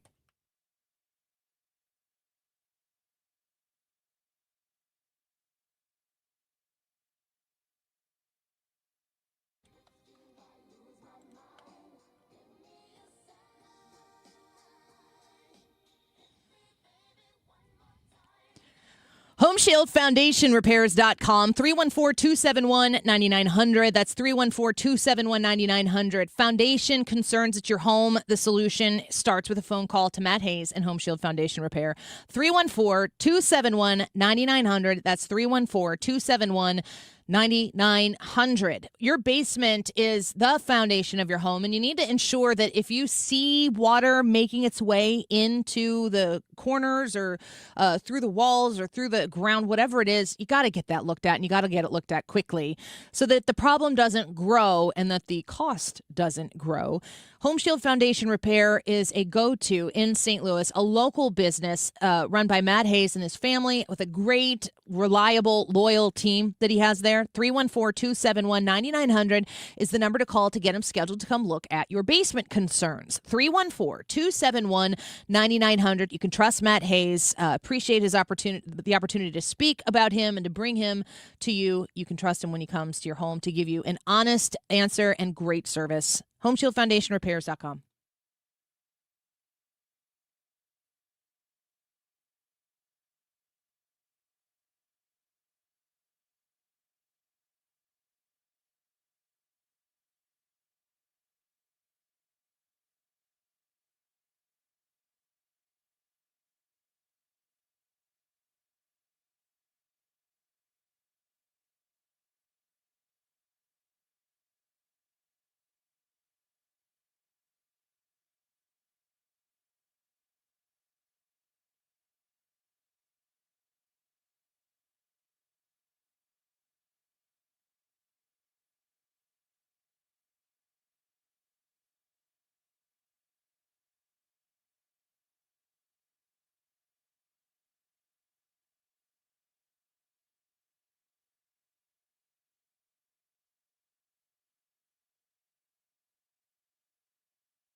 Welcome back to the Annie Fry Show. I've got to get to Taylor Riggs with Fox Business at 1:30, so I want to get to these phone calls real quick here before we do. So let's get to Darius first. Darius, your thoughts on the state of the country. How do you think it's going so far?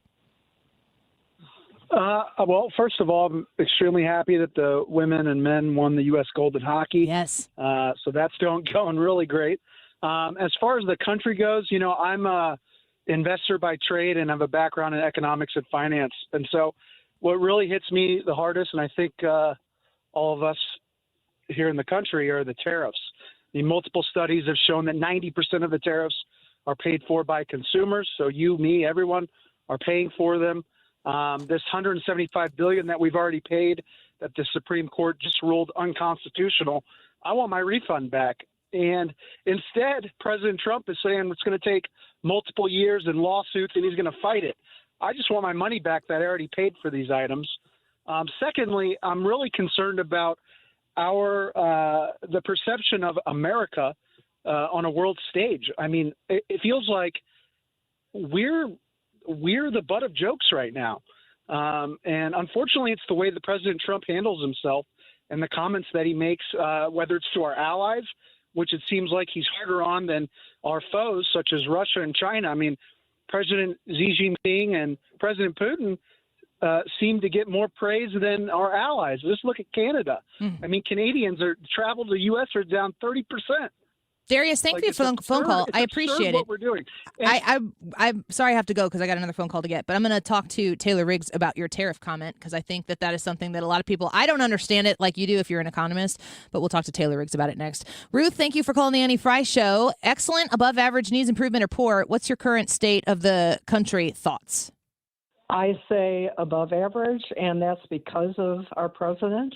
I pray for him every day. He is the first president that has had the guts to do what he has done. As previous callers have said, they've thrown everything but the kitchen sink at it, and the man keeps getting up. He is the Terminator. I truly, truly thank God for him. The fact that he is allowing us to do these Trump accounts coming up this summer for our children to pass on generational wealth. What does The Economist have to say about that? Nobody else lets us do it. And guess what? The estate taxes are so fucked up. All right. Sorry, Ruth. You went and did the magic word stuff. Appreciate it. I need to get to Taylor Riggs anyway. Well, it's one way to do that. Clean break. Did we have the dump back? I apologize if that went through. All right, Taylor's calling us. Quick break. When we come back, Taylor Riggs, co-host of the Big Money Show on Fox Business. Our apologies for the caller's language there. We'll talk with Taylor Riggs about the state of the economy going in. We'll ask about the tariffs, the concern from Darius, the first caller, and see what she has to say about it in just a minute. Don't go away.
Well, it's the YouTube live chat poll, and it's grade the current state of the United States. We've been saying, I guess it depends on what you're comparing it to. Here's a great comment from Ivy Mai on our YouTube page. It says, the Democrats almost completely destroyed this country, and I have no expectations of one man to bring it back to the shining city on a hill in just 2 years. So it depends on what you're comparing it to, but here are your options. Excellent, above average, needs improvement, or poor. Let us know what you think, and we will give you the results at the end of the show. It is 1:32. This time check is sponsored by Jerry Kelly Heating, Air Conditioning, Electrical, and Plumbing.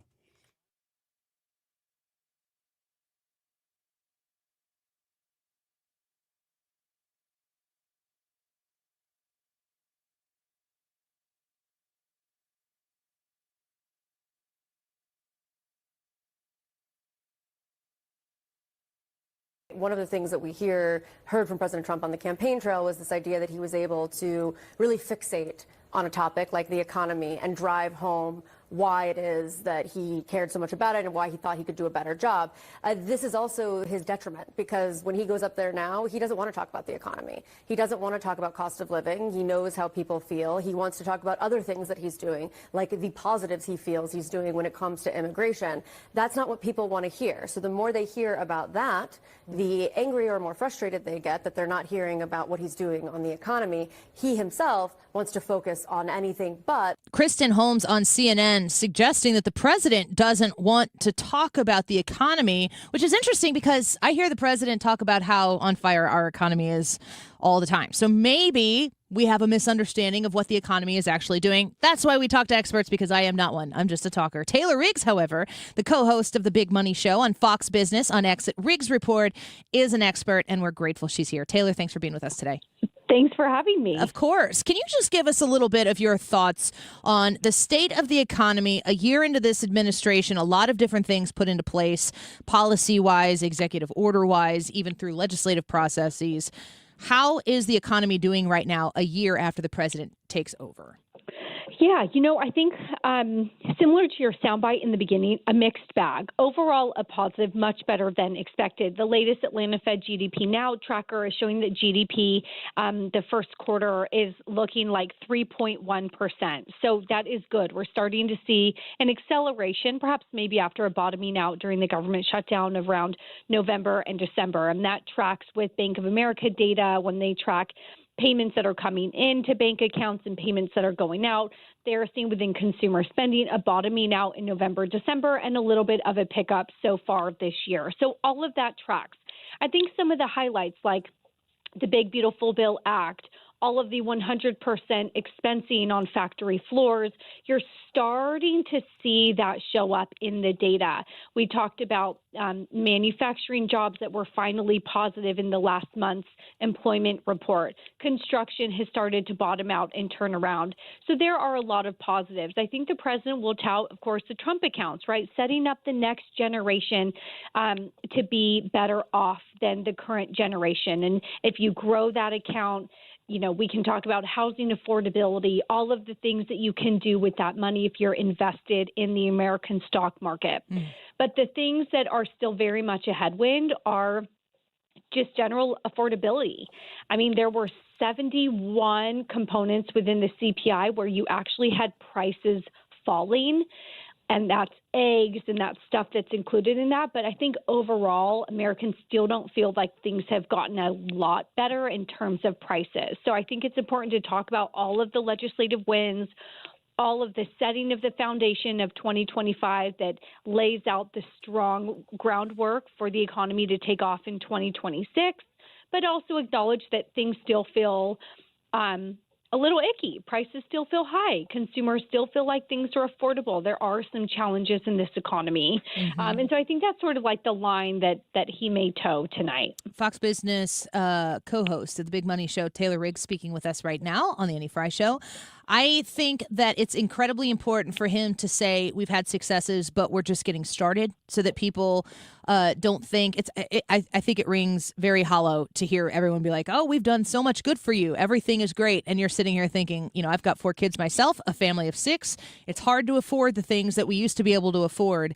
But it is true that we notice that it's cheaper to fill up the car, or that certain things at the grocery store might have come down a little bit. Are there things that the president could be doing right now to lower those prices faster, and he's not doing them at this point? Oh, that's a good question. I mean, I think we just came off of our show where I think the analyst said it best, where the president's going to get the credit and all the blame, whether it's warranted or not. Sure. So we could talk about housing prices. Local regulation dictates how fast you can build, right? Like your local city council is determining any red tape that happens on if a home builder can come in and build. That's not something the president can control, but he is going to get the blame for homes not being affordable. So those aren't things that he can do, but he'll get the credit or the blame on either side. Now, they've had a lot of proposals. I think people give him credit for throwing a lot of proposals out there. My worry is those proposals are a lot on the demand side, and I really want to see more of the supply side stuff.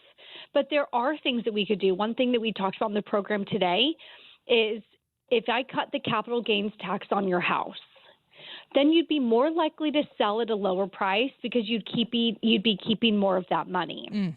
If you're getting rid of that house at a lower price because you're keeping more of that money, not getting taxed on that money, then it becomes more affordable for the buyer. So there are some things I feel like that they could do. Now, that proposal is probably not going to go anywhere. I haven't really been seeing it talked a whole lot on the congressional level, but those are like easy wins. And if you go out and say that you're calling on Congress to do that, if you manage to force in the reconciliation 1.0 on that big, beautiful bill, why can't they do it again? Why can't they include things like that in the bill? So those are a couple things within the housing front that they could be doing. Now, the big talk could also be tariffs. Look, their Supreme Court justices are going to be probably near the front row looking at Trump, right? Popcorn and so time. Yeah. I don't think it's good to harp on them. But with that kind of being thrown out, I guess you could it's been very difficult to argue if tariffs have been inflationary or not, but I guess you could argue that without that, going back to just a 10 or 15% baseline tariff, a lot of companies, Home Depot was one of them today, that said they're almost through with all the tariff price impact that they've seen. Like that's out of their supply chain now. So like those are positive tailwinds for this year. So I'm not sure if that directly answers your question, but there are, I think, a lot of good things that companies are really starting to speak about. I think AI is going to be incredible. There's been a lot of reports this week that AI is coming for your job and we're going to have 10% unemployment. I think if AI could clean up like the way the government does business, the latest was the Department of Defense has this system with IBM, and IBM has had this big moat. If AI could like easily streamline all those services, that's kind of like a Doge. Yeah. Think about all of the ways that we could be saving money. So I think there's some really big positives in that sector as well. Yeah, that's an incredible thought of all of the AI. I am always thinking about how AI is coming after us, but I hadn't really thought about the way it could purge out some of those taxpayer-funded public sector jobs. So that's a really interesting thought. We're taking some phone calls from our listeners in the last couple of segments here on my show, and somebody who said that they were very concerned about the future of this country. They refer to them as some a finance person or whatever, but I bring this up because it was a talking point presented to us here on the show.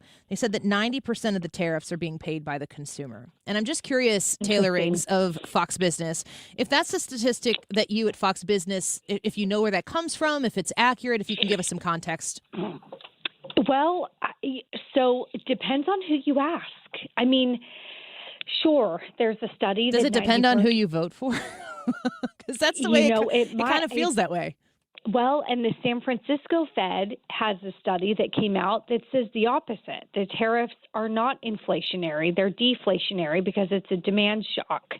And then there's other notes I've read that said it's split 30-30-30, the exporter, the importer, and then everyone else on the supply chain. And I know you and I have talked about other reports that say if the supply chain is 60 vendors long, everyone pays that. So by the time it gets to the consumer, it's not a 20% tariff, it's like 2%, because everyone has split that tariff along the way in the supply chain. So I don't, it could be, depending on whatever study you happen to be looking at, this way or that way.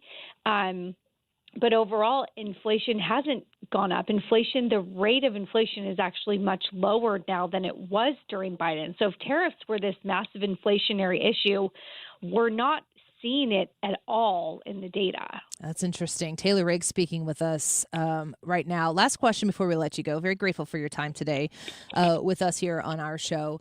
When you assess the president's, the administration's economic plans, the work of the Treasury, of Commerce, of all of the different things that they have implemented, even Doge, throwing that in there, I'm glad you brought that up.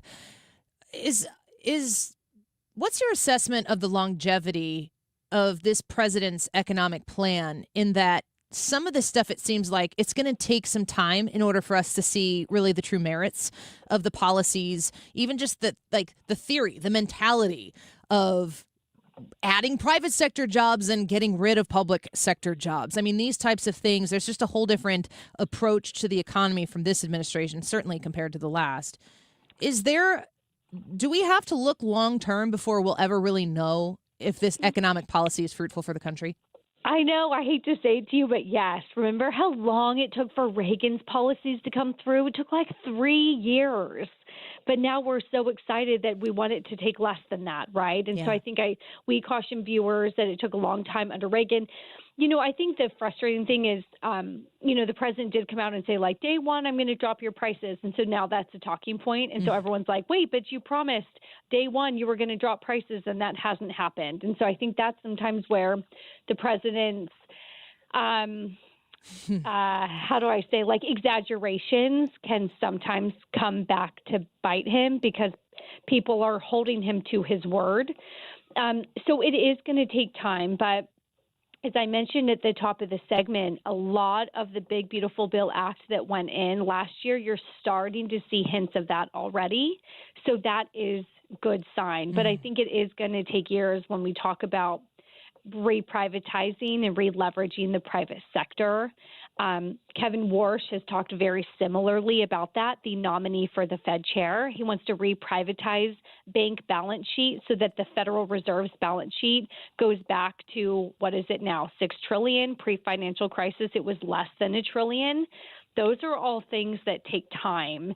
And so it is, but I'm actually really excited for 2026. I'm really hopeful that 2025 was laying the groundwork, laying the foundation. And so 2026 is the year that all of that can start to show up in the economy. Well, we will be watching in Fox Business for certain, and also tonight at the State of the Union to see how he approaches his economic successes and also his plans for the future. Thank you for being with us today, Taylor. It's good to talk to you. My pleasure. Thanks for having me. Take care. Bye-bye. Taylor Riggs is the co-host of The Big Money Show on Fox Business. Follow her on X at Riggs Report. And, of course, check her out on the Fox Business channel. All right, quick break. YouTube live chat poll, grade the current state of the United States. We'll hear the State of the Union from the President of the United States this evening, but we want to know your thoughts on the current state of the country. Do you think it's excellent, above average, needs improvement, or poor? I think Ryan's sifting through some text messages right now. We'd love to have yours, 314-241-9797. You can cut through the noise there as well and comment on the Annie Fry YouTube channel. Come subscribe to the channel. We'd love to have you. Back in a minute.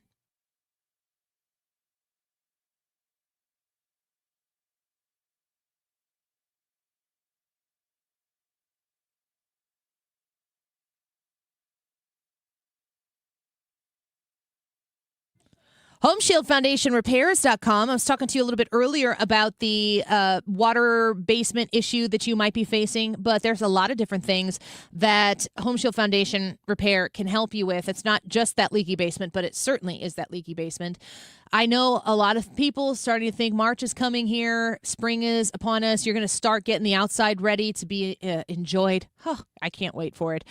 If you have a patio, a pool deck, if you have an area where you're walking, where the concrete has started to shift and it's now become a trip hazard, if you know that at mom and dad's house, they have a concrete area between maybe the garage and where they walk in the house where it's a trip hazard, you know that you need to get that fixed. And there is an affordable way to do it, and it's with a polyjacking system through Home Shield Foundation Repair. If you reach out to Matt Hayes at 314-271-9900, that's 314-271-9900, he can help you fix that uneven concrete, and he can do it in a day. 314-271-9900, HomeshieldFoundationRepairs.com.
So did you feel, Ryan, that Taylor Riggs answered the tariff question?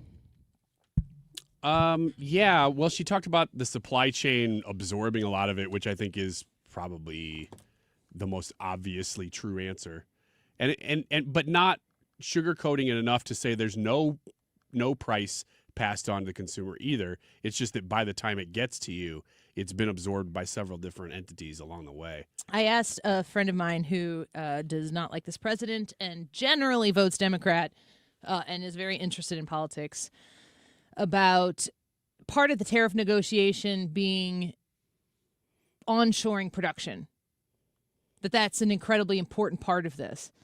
And then he was like, yeah, but it's going to cost so much more to do that. When you buy American, he's like, it's so much cheaper to buy these things. Why do we need to bring this stuff onshore? And I'm like, would you prefer to buy American or would you prefer cheaper products? We were talking specifically about iPhones, which I think Tim Cook and the president have gotten together, and I think that they're making iPhones in America now, aren't they? Oh, they're pulling as much as they can back. They're doing as everything quickly they as can, which they would not be doing if it weren't for Trump, correct? Well, yes, I'm going to say yes, but I'm also going to say China has hurt themselves by making themselves so hard to do business with that Trump's sort of been the they are hard to do business with. Look how easy we are to do business with here in America. You want to be here. He said something like, "Oh, and then you got to pay $1,500 for your iPhone because it's made in America." And I said, "Well, would you rather pay more to have things made in America, or would you rather have cheaper things with child labor?" And he hesitated. He's like, "Cheaper things with child labor." And I was like, well, then there you go. Thank you for your honesty. Like that's that. Yeah. Well, and we also look over the national security risk of having so much of our production done outside the country with drugs, with medicines and things. Yes. That's something Chips. we absolutely need to onshore. One of the things, too, though, that we have to remember, and this is something that just occurred to me just scrolling through X just the other day, but if you onshore all of that, like for iPhone production, what we're talking about right now, if the cost of the iPhone goes up, you also have to think about the production happening in the United States, that also brings commerce to the United States and expands the market in the United States. And what I was thinking about is like good policy where the state of Florida doesn't have an income tax, correct? They have in the legislature a discussion to eliminate property tax. It's amazing. Why am I living in the state of Illinois? I know everyone's like, move to Missouri. And I'm like, guys, if I'm moving. Move to Florida. And I'm not moving. I'm staying at home. But I want to know the statistics on this. And I don't know if I've never really heard Governor Ron DeSantis talk about this, but I would really love to know the numbers on this. How much tax revenue has Florida brought in by not having an income tax, working to get rid of a property tax, implementing all of these smart policies fiscally for the state? How much more in revenue have they brought in? Because people are by the millions are flocking to Florida and buying and spending in Florida. It's a good question. I just looked it up. In 2020, Florida's GDP was barely over $1 trillion. By 2024, it had grown to $1.35 trillion. And a lot of that happened even by 2023. So that's a very fast ramp up. Attract people to live where you are, and the business, the market, improves in a way that improves the tax revenue. Now you've got to provide more people with those government provided services like good roads and all that stuff. And there's always construction in Florida on roads. But I just find it to be kind of an interesting thought. And I'm not an economist, and I don't know if that really bears. I just had the thought though. Like you're looking at the people fleeing New York, of course, fleeing Illinois. Where are they going? Florida, Tennessee, Texas. These types of places. What? Listen to this from the Federal Reserve data. Between 2019, so pre-COVID, and 2024, Florida's real GDP grew by 21.9%, almost double the national growth rate overall, just by having policy that people like, just by attracting people. And it's causing them to provide more better policies. Why is J.B. Pritzker our governor? Oh, my God. And J.B. Pritzker, I keep hearing people, including like James Carville, talking about how J.B. Pritzker is like going to be the guy for the Democrats. J.B. Pritzker? Yes. That James Carville's no dummy. I know. That's why I was like, because the Gavin Newsom's, he's such a prima donna. Like I'm sorry. Gavin Newsom is so soft. He's so, I think Hannity calls him Tweety Bird because he tweets all the time. I don't even know if he's doing the tweeting. If you look at California and you see how unsavory probably, I don't know. I feel like California is the state that has the most to offer because they have such a wide range of geography and just beauty and climate and industry, just like unmatched just because of the geography of the state. And it's just the out-migration is jaw-dropping. That people would flee that state with the pace with which they are fleeing it. Like, I can't make the same arguments for staying in Illinois that I could for staying in California. Right. Yeah, the climate's awesome. But Gavin Newsom, is so needy. He's so needy. He's so gross to watch and to observe. I Plus, just don't think California just has a cool factor, or at least they used to. it still exists. It would go like that if the policies look like they were heading in the right direction. People would flock to it because they want to be there. They feel like they don't have a choice. Being there is where you're supposed to be if you were in entertainment, if you were in tech, and all those industries in the last 10 years have fled. They have fled the cool place to be just because of bad policy. It's that bad. It's that bad. And that's, I just don't think that. I think Gavin Newsom seems like on paper the Jeb Bush of, like, obviously it's going to be him, of course. But you take like a singular long look and you're like, ew. No. Then who else is it going to be? Gretchen Whitmer, who was at the the women's hockey? Wasn't she at the women's hockey game? She was at one of the hockey games. I don't know which one. Everyone's not worked up about that. If Gretchen Whitmer would have been in the locker room after the women's gold, it wouldn't have fazed me. I would think that's cool, and I'm not a Gretchen Whitmer fan. Cash Patel, man. She would have given a great speech, I'm sure. You are hard work. It is great that you're here. I should make a shirt that says "You are hard work." Back from that play-in game of March Madness, Kamala Harris's notable speech to the HBCU that she wanted to sneak in and talk to before they got trounced by Kansas in the first round. We got to get in this locker room at this time because there's not going to be another chance. Jim Talon on the Annie Fry Show next.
AirComfortService.com, 24/7 emergency service. We're kind of getting to that time. Of course, we had freezing cold weather yesterday.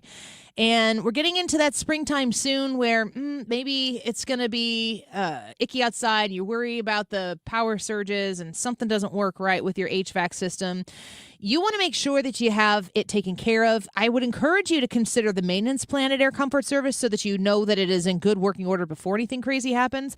But if you have a concern with your heating system, with your air conditioning system, they do offer 24/7 emergency service. I have made that phone call before. It's not really the one that you're pumped to make, but you do want it to get rectified and as soon as possible with service that you can trust. And that's why people call Air Comfort Service. 314-513-0091 is the number to call. 314-513-0091. Reach out to Air Comfort Service. Make sure you tell them Annie sent you and get that cared for right away. AirComfortService.com.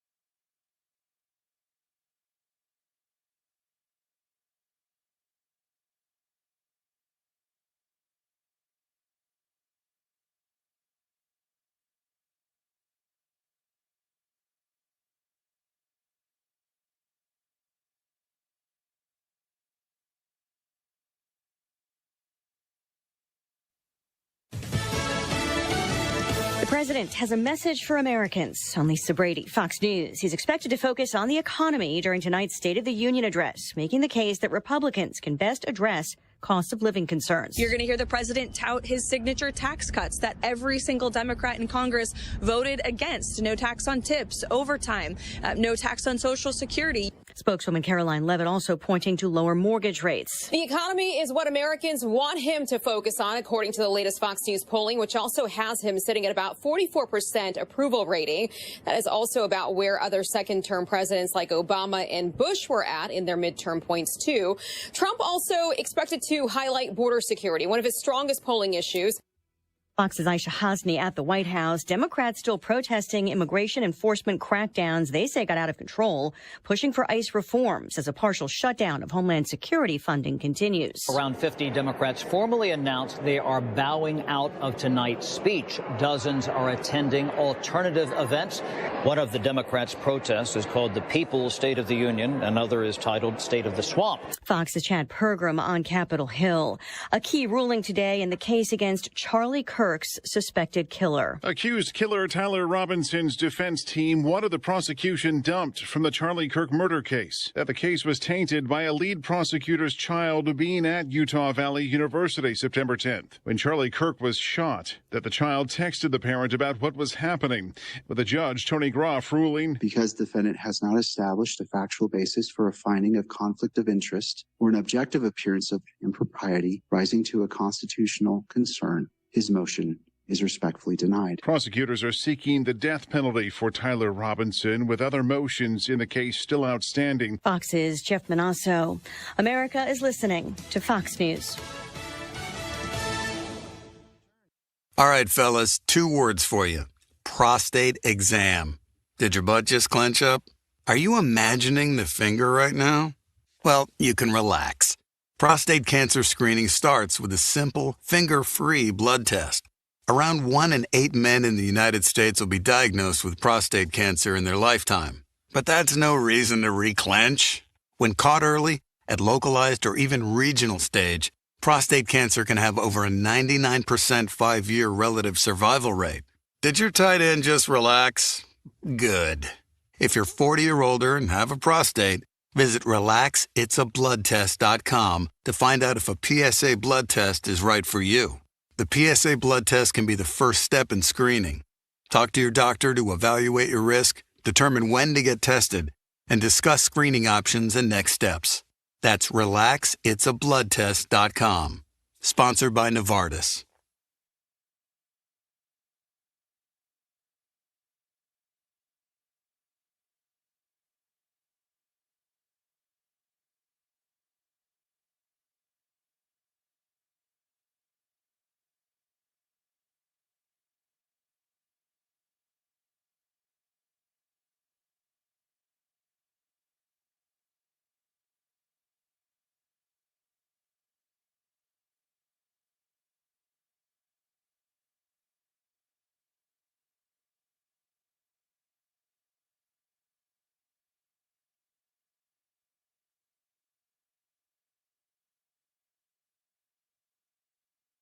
Welcome back to the Annie Fry Show. We're grateful for spending some time, the opportunity to spend some time with you today here on the afternoon. We've got the State of the Union coming up tonight. We will be carrying that live on 97.1 FM Talk starting at 8 p.m. with anchored coverage, so please tune in for that. Let's get to our next guest here. Before we do, here's Tom Cotton talking about Iran, the deal, the discussions that are taking place over a deal potentially with Do you Iran. think the American people understand this has been coming on for 47 years? That this isn't today? That this is this encompassing the Beirut bombing, the Cobalt Towers, the killing of, when you were in the infantry fighting in Iraq, the killing of our guys amongst the militias. Do you think the American people know that? Absolutely. There's no question. I hear it across Arkansas, and I think most Americans appreciate that Iran, to this day, chants death to America. And for 47 years, as you said, since they took our diplomats and their families hostage in 1979, they've been waging a low-grade war against the United States. So Tom Cotton, chairman of the Senate Intel Committee, talking about the longevity and the disgust that Iran has had publicly for the United States. Now we watch as an armada surrounds the area, and people like me are sitting here going, what's going to happen next? And that's why we talk to people like Senator Jim Talent, because he's an expert, former United States Senator from Missouri and former congressman, as well as the chairman of the Reagan Institute's National Leadership Council. Senator, thanks for the time today. It's good to have you back. Good to be with you, Annie. Thank you. What can you tell us about the flashpoint that we may or may not be with Iran right now? I read an article that was talking about regarding Russia, something about a nuclear triad, and then World War III is mentioned. And I'm like, I need to talk to Senator Talent. Yeah, well, it's going to be none of those things. Senator Cotton is right. We owe them a lot for their past crimes, indeed acts of war against the United States. The purpose here is to eliminate or at minimum degrade the major threat to our security and our vital national interests in the Middle East. And it's pretty clear from the national security strategy we want a stable region where there is no threat of domination from an aggressor, where terrorism is suppressed, and where Americans can move, trade, and travel in safety, and American servicemen can be stationed in safety, and Iran is the major threat to that. So what the president's doing, he has maximized the leverage he has against Iran, which in this context is military power of the United States, and also lurking in the background Israeli power, and he's negotiating, and with a view towards basically either breaking the mullahs so they give in the way Hamas did, or convincing somebody wearing a military cap in Iran and the IRG to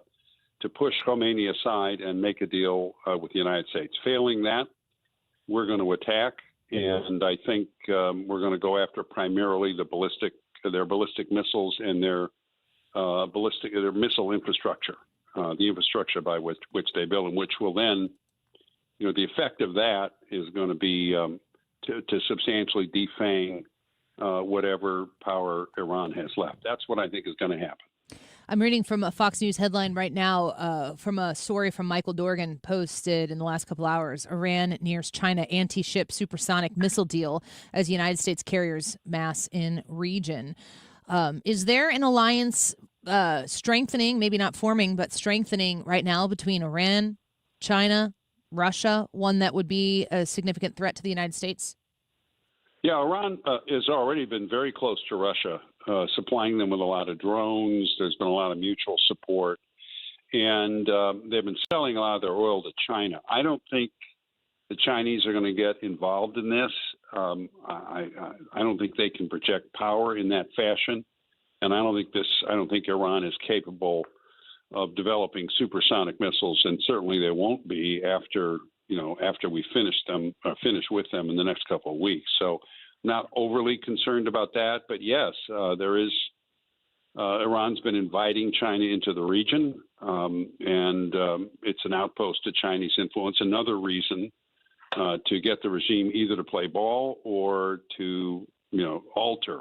I don't like to call it regime change because I think it's more like regime alteration, or I think you called it a couple of interviews ago, regime reconfiguration, which I like. Oh, well, thank you. I don't often add to these conversations. I definitely glean and study your expertise because a lot of these things look really scary from the outside looking in. We don't understand how these negotiations work. There are a lot of political groups out there trying to make us feel a certain way about what's going on and not really think about it. And we always appreciate your willingness to help us think a little bit deeper about these issues. If we can, I'd like to go to Mexico, talk about El Mencho, and this is threatening spring break for a lot of people. If you had a family member with a Puerto Vallarta spring break scheduled here for the next few weeks, what would your advice be to that family member? Oh, well, I wouldn't go. I mean, but look, I'm not an expert on what parts of Mexico are still safe. The State Department puts out advisories, but I think the whole country is now waking up to what the administration said, again, in its national security strategy. The first core interest mentioned there is to secure the Western Hemisphere, our strategic perimeter, primarily by suppressing the narco-terrorists. And again, it's important people understand this isn't just like a big mafia gang. It isn't like the Gambino family on steroids or anything like that. These are essentially irregular armies, very well equipped. They got mines, they got armored vehicles, grenades. I mean, they got a lot of equipment, and they are contesting in a number of countries, including Mexico, in essence, for control of the state. I mean, there are substantial parts of Mexico that they control already. So the Mexican government, with our help, is trying to fight back, and the cartels are showing their influence. I mean, they burned pharmacies, they killed Mexican soldiers in response to this. Set up something like 200 checkpoints around the province just to show that they're not going to be trifled with. So this is a major thing ahead for the Mexican government. Of course, the big problem is that the government is shot through with corruption, and the cartels have penetrated. So, I'm glad they're cooperating, but I'll say this. I'm going to know they're serious when we see a bunch of government officials getting arrested and going on trial for corruption, because that's a huge part of the problem. I don't know if Americans can really understand. I'm trying to grasp it myself, to consider what it would be like to live in a country where drug cartels and gangs have a stranglehold on the authority that governs your existence within that country. The videos that were coming out this weekend after the Mexican police took out El Mencho, it's just like utter chaos. Yeah. How do the Mexican people, how could they know that that they could have trust in their government? Is it what you're saying, and can Mexico police itself at this point? Would it require the help of a United States or other entity to come in and restore order, or maybe even establish order for the first time? I think that would be an indication that they're serious about turning it around, is if they wholeheartedly invited us in to strengthen their capabilities, intelligence and training, in kit, in equipment. Now, I don't think we're going to be sending our forces down there. I think the Mexican army, from the briefings I've had on it over the years, I think they're capable of dealing with it, but they're really going to have to get tough. I mean, these are organizations that are, in essence, contesting the state's monopoly on violence. It's really very close to civil war. And when you get to that point, you have to get very tough. It's a challenge because you don't want to interfere with civil liberties too much, but you have to do what they did in El Salvador, which is just get really tough for a period of time and suppress it, and then you can ease up. And I don't know whether Sheinbaum has the will to do it, the Mexican president. I think it's a huge test for her, but you can see why our administration has made it such a priority. And haven't even talked about hundreds of thousands of Americans who have died because of the drugs that have come in through the cartels, nor have I discussed the fact that they're tied at the hip with Hezbollah. A lot of people don't know that, but the Hezbollah is the biggest non-state Islamic terror group, and they have a huge money laundering arm. They launder a lot of the money for these cartels. It's purely a transactional relationship. There's no sharing of ideology. But Hezbollah makes money, and the cartels get their profits laundered. So, yeah, this is a worldwide thing, and it's overdue for us to deal with it. And I'm glad the administration is doing it. I do not envy them the task, though. Last question before we let you go. Speaking with Senator Jim Talent, I mean, this might be a silly question, but is there any reason to believe that the Mexican drug cartels have any influence over the American government, or have ever had that type of an influence? I don't believe extensively. I think there's probably places on the border where they've tried to extend their influence. It's not something I think is a big part of the problem, but it's a huge issue, and it's the only way it can be dealt with is through force used intelligently and persistently over time. So with good intelligence, keeping people informed, protecting civil liberties to the extent that you can. But there are parts of the country where they may have to effectively declare martial law. I mean, it's that bad. And that takes a leadership that is resolute and that has the confidence of the people. Well, we appreciate you coming on with us here in the 2 o'clock hour to talk about some of these issues. They're big issues, and I'll be interested to see if the president speaks about them at the State of the Union tonight. Is it appropriate for the president to address these types of issues when he has the nation's attention, the world's attention this evening? I think the president's going to address a lot of issues. I think he's going to get some things off his chest. I was amused as a week or two ago, Susie Wiles had a meeting this was reported, it's public, with the top administration officials about messaging, which she wants to be on the economy. So I'm sure that the president's speech, his written speech, is going to be a lot about the economy. But she also said in that, she said, now, look, the president's going to say what he wants to say. The rest of you are going to talk about the economy. So I think the president's going to talk about he's going to talk a lot about the economy. He's going to talk about immigration. I'm going to be listening in particular to see what he says about Iran. I don't think he's going to go into great lengths on that, but the whole world will be listening to try and draw clues from what he does say. Yeah, hundreds of millions of people tuned in tonight to see what he has to say. Senator Talent, we appreciate you being here with us today. We look forward to having you back soon. You're welcome, Annie, as always. Take care. Bye-bye. Senator Jim Talent, former United States Senator from Missouri, former Congressman, chairman of the Reagan Institute's National Leadership Council. Quick break. Ethan Sports and Local next here on the Annie Fry Show. We're grateful that you're spending some of your afternoon with us. A reminder, we're broadcasting, I should say, the State of the Union live right here on 97.1 FM Talk tonight. The speech begins at 8 o'clock. We will have anchored coverage as we are the St. Louis Fox News radio affiliate. Very grateful for that partnership where we can bring you the top of the line first-class coverage of the State of the Union as it is happening right here on 97.1 FM Talk. If you're tuning into your radio, if you're streaming us on the Odyssey app, we'd love to have you. I will be doing a live watch on the Annie Fry YouTube channel, so come on and subscribe to the channel and keep me company tonight as well. Let's take a quick break. Sports and Local next.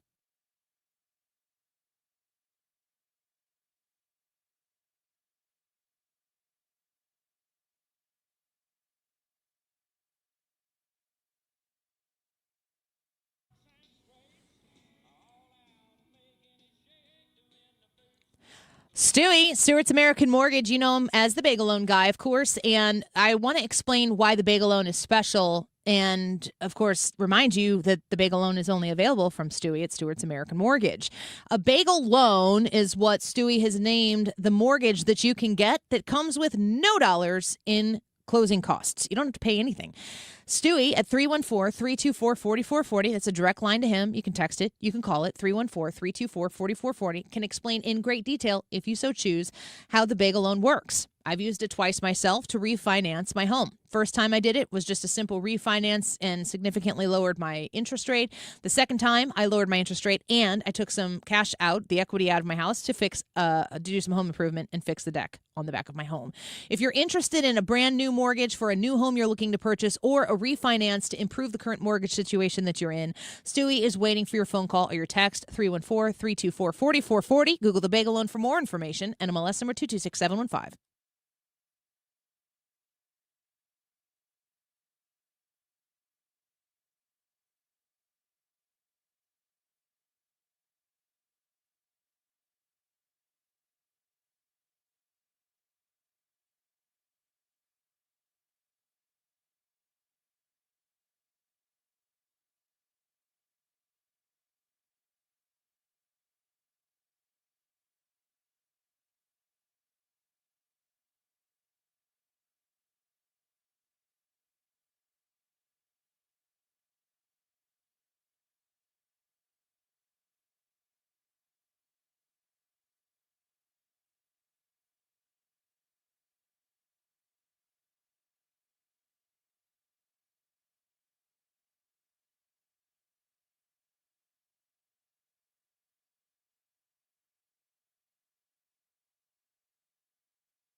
That sounds delicious. That does sound good right now, That Ethan. Thank you very much. Crispy Pizza Hut pizza edge. Yeah. From the personal pan. And as a reward for having read Read what, Ryan? books, little kids' Anything. books. Yeah, really anything. I'd get the little coupon, the sheet. Lose it. These were sad. was this specifically through school Pizza Hut? Yeah. Ours was Pizza Hut. Was Yeah. that what it was for you guys Yeah. too? Okay. It was Pizza Hut. I wasn't sure. We went to school in different centuries. Easy. Millennia. It technically was different millennia. centuries. So, I That's wasn't. sad. Do I wasn't sports and enti- local, I Ethan. wasn't Get to the point, man. I wasn't entirely wrong. Just wanted to make that clear. Okay, all right. Let's go ahead and the latest news. This is at one point was scary news this morning, but ended up turning in a good direction at 10:21 a.m. This morning. The Wash U Emergency Management Department shared the following update via via X. All clear. Police have completed their search of the Danforth campus and did not locate an armed individual. There is no active threat on campus at this time. Normal campus operations may resume. Now, if you're reading that and you're saying, okay, well, what happened? Well, it had been released earlier in the day at Wash U that there was an active that there was someone carrying a gun, an armed individual on campus. So there was a lot of just waiting it out and seeing what exactly was going to happen with that situation. But from everything that I have seen, everything is all clear, no injuries or anything. I'm not even sure if I'm not even seeing information on shots being fired. Did they catch the guy, or they know anything about the guy? Not that I am. I'm assuming that I'm not seeing any information as to anyone being caught. This is saying there is no active threat, so I'm not sure if that means that they were just rumors and someone spread that information along. It wasn't true, or not. But because there was no shots fired, or not that I saw anywhere on social media. This story is coming via Fox 2, where I guess the emergency alert was issued at 9:19. An armed person was reported. 15 minutes later, Wash U alerted and said police are checking buildings in the vicinity of Brookings Hall after receiving reports of a person with a weapon. At 9:53, the Emergency Management Department shared an update saying police are still on the scene, looking through Brookings Hall and Danforth campus buildings, continue to remain in place until further notice. And then at 10:13, it says police are working to complete their search of those buildings. And then that final update, like I said, coming at 10:21, giving the all clear. So that's really all that we know. Okay. I imagine at some point there will probably be, I would assume, a press conference where they give a little bit of information about this, because this is obviously... Or some sort of press release. Yeah, at least. something. I just haven't seen that yet. But the important news is that everyone's all right, it seems, at Washington University here in St. Louis. Nobody harmed, despite the concerns this morning. As I continue moving along in sports and local, we didn't have the chance to mention this yesterday because it was such a busy weekend in specifically college basketball, with SLU's big win, Illinois' disappointing loss, sorry, Annie, and then St. Louis City playing as well. But Cardinal spring training is underway, started on Saturday afternoon. No, the wins and losses don't matter at all. At all in spring training. And it's kind of funny, as I've gotten older, like, I mean, I'm referring more so to when I was, in elementary school, middle school, being Did you see in this segment, he both referred to us as being from a different century, and now he's talking about his sage wisdom in his older age. Yeah. Okay. He's trying That's what I do. talking out both sides of his mouth. Yeah. Is that what I am? Sounds Maybe like I'm young with wisdom. How about that? Why, that's exactly what you're saying. Yeah. Is he bragging? Yeah, he is. He's bragging. I've got my mouth. I need to drink more.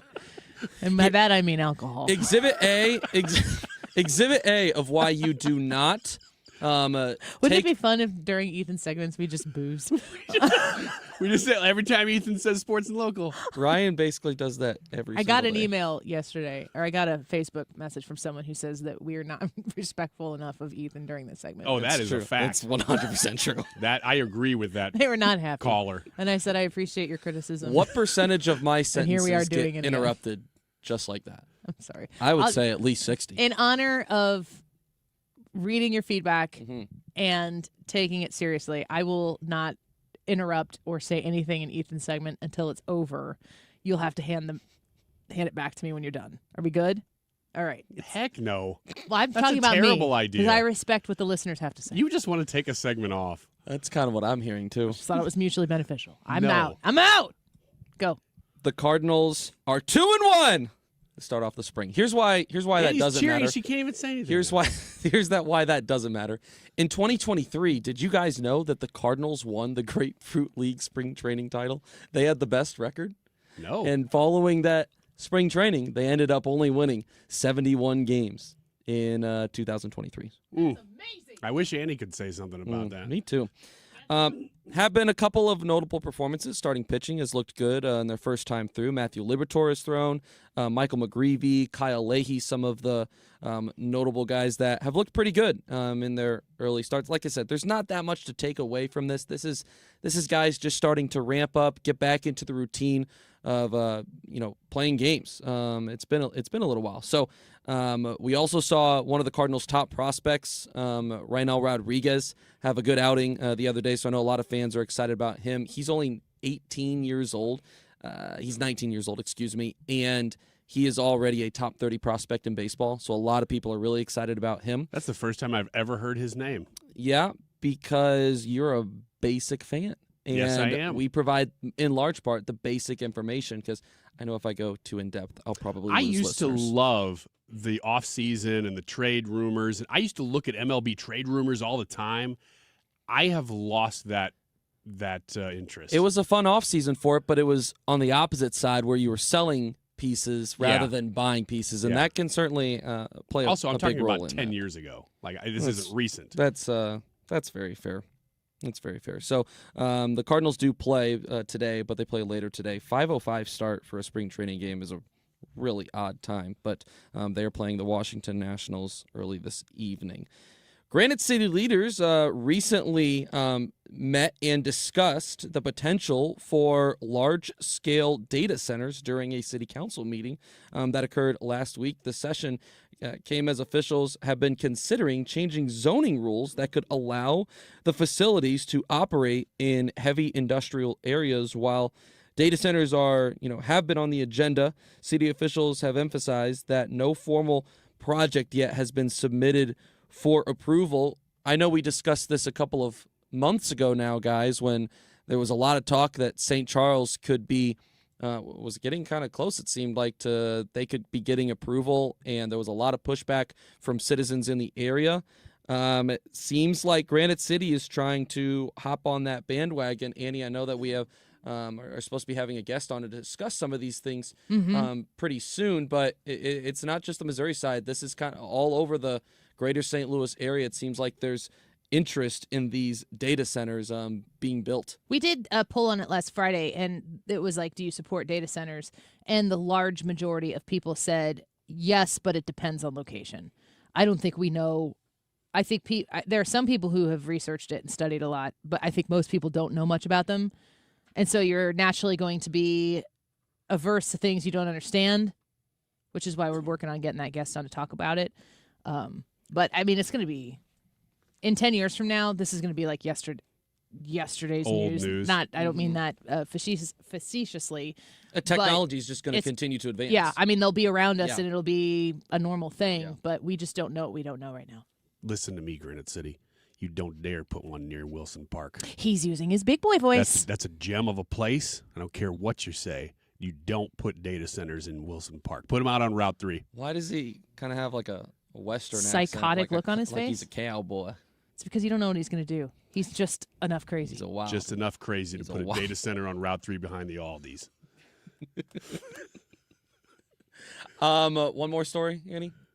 Whatever makes you happy, Ethan. Well, you're talking again. This story doesn't make me happy. In fact, it's kind of sad, but I am one of the people, and I have to pass along the news. This is zoo news, but it's sad. Zoo news. Not happy. The St. Louis Zoo recently, or has been, mourning the recent passing of one of its giraffes that was humanely euthanized following a series of health complications.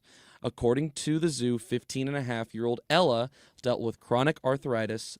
Despite receiving extensive medical treatment, her condition did not improve, and the zoo says that a couple of weeks ago, Ella was unable to stand in the giraffe barn, which prompted the animal care and animal health teams to make a heartbreaking decision. The zoo wrote, 15 years old?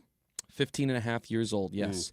The zoo wrote, because of their large size, it takes a great amount of effort for giraffes to get up from a laying position, even young and healthy ones. So Ella had been a resident of the St. Louis Zoo since 2012 and was known by many visitors as one of the tallest giraffes at Red Rocks. She's remembered for her independent yet joyful personality while exploring her new home 14 years ago.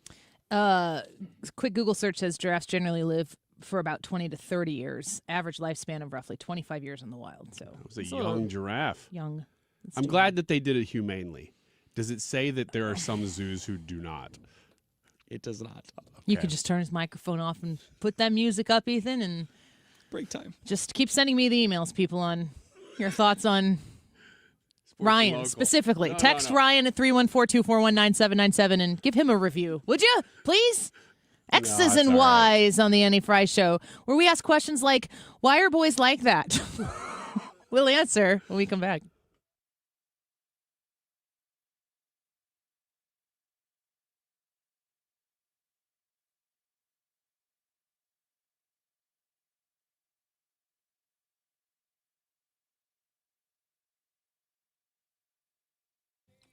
Point Pest Control. Point with an E. Always got to remind you of that point with an E. PointPestControl.com. If you have a pest concern at your home, at your business, there are a ton of different businesses, restaurants all over the bi-state area that are serviced by Point Pest Control to ensure that they are, in fact, pest-free. My house is one of the residential areas serviced in a quarterly fashion. Premier Service Plan subscriber. Yes, that's me, Annie Fry.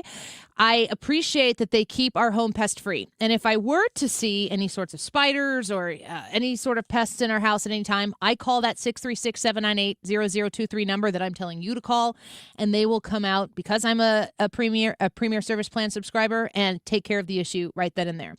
They come out quarterly. They will treat the inside of your home and the outside of your home for whatever is seasonally going to be trying to creep into your house, and they'll make sure that it's pest free. I can't really say it any straighter than that. They've done it for my home for years now. I am so grateful for them. I know that you'll feel the same if you call them and mention my name. Get an extra 10% off discount on top of whatever specials they have going. 636-798-0023. 636-798-0023. Point with me. PointPestControl.com.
The YouTube live chat poll today is grade the current state of the United States as we go into the State of the Union tonight, starting at 8 o'clock, live here on 97.1 FM Talk. Is the current state of the United States excellent, above average, needs improvement, or poor? That is what we're asking you, and we will give you the results at the end of the show here in less than 30 minutes. It is 2:36. This time check is sponsored by Jerry Kelly Heating, Air Conditioning, Electrical, and Plumbing.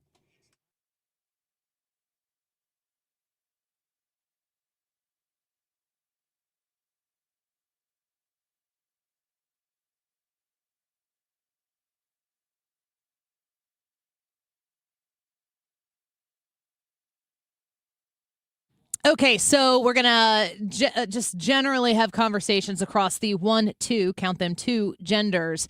And Trisha was not available for today, so I will represent the ladies. And we've got Ryan and Ethan answering for the men. Oh, boy. Ryan, 2-on-1. Yes, exactly. Ryan, your first question. I actually pulled this from the text line. It says, for X's and Y's, serious question here for everyone. I just had a friend lose his wife to cancer, and he is 58 years old. If you find yourself where your spouse passed away, would you remarry? It seems that men have a more difficult time being alone, at least according to this commenter. Oh, I've talked to my husband. He never wants to talk about these things, but I've talked to him about that, and I'm like, I wouldn't. We're in our 40s. I wouldn't want him to not remarry. I've never had that conversation with my wife. Well, I don't remember what encouraged me to bring that up, but I was thinking if there was the right person, like I basically said to him, if our children were still young, I would want you to marry someone who was going to help care for our children. But I wouldn't want him to not. I wouldn't want him to live the rest of his life like alone, remembering and being in grief. Yeah. I don't know what I would want to do, but if there are people who are 40 who would still have 2 more marriages in their life. It's a long time, depending on how long you live, and just I don't think that there is a reason why he should live alone. And I would want him to know that I don't want to think about it, but I wouldn't be there, Yeah. I'll see him again in heaven, and I would want him to be happy. For us, my wife cannot, I can. Okay. Tracks. We haven't had that discussion yet, but that's what I'm presuming we would both agree to. Ethan? Nothing else? That's it? Just leave it on that. All right. Man, that's a really hard question. I am 25 years old. I've been married for 2 years, so even thinking about this question is weird. I guess so. I don't know if I've ever even thought about this question. Yeah. I would not have an issue with my wife remarrying. I don't know if I'm able to give an honest answer at this point as to if I would or not. I don't ever want to have to experience that level of grief of losing my wife at this young of an age to where I'd be able, I don't know how deep that level of grief would be to where I'd be able to give an answer of this is how I'd feel. Or, I have to imagine it'd be a long time after, if that, something that horrific were to happen where I lost my wife at a young age. It would probably take a while, I imagine, to find someone else to marry. But it's really hard to give an answer to that just because it's such a I think it matters too heavy answer. What the rest of your life looks like. If I've got 4 kids, so I would probably have a lot of time that I would be just spending with them, and it's kind of one of those things that I know that I wouldn't go out looking for it, but I'm sure that there's a lot of conflict in your own soul, really. Like if you've lost your spouse and you encounter someone else that's maybe in the same position, but obviously, available. And I would imagine there would be a kindred nature to being with somebody who understands your grief. Yeah, that's probably true. And you could start something new in a way that it feels like in a way that would kind of honor the one that you had lost, especially if you were with somebody else who was kind of experiencing the same thing. But very difficult to think about what that would be like. And, I think about I God willing, have my children around me, hopefully their families around me. And I just, I don't know. It's interesting because this question was one that I wrote down from somebody who texted in last week when we did X's and Y's because we didn't have time to get to it. And in the meantime, I haven't said this on the air, but we lost a very good friend of ours. And she was 36. Actually, she's just turning 36. And now her husband, our other friend, is going to have to deal with that question. And of course, this question came in before that happened. I didn't anticipate that happening, but it's a very real thing, even at our age. Like, I'm kind of joking about it with my wife, but like it's something we're actively having to face this week. I won't be here Thursday for that reason.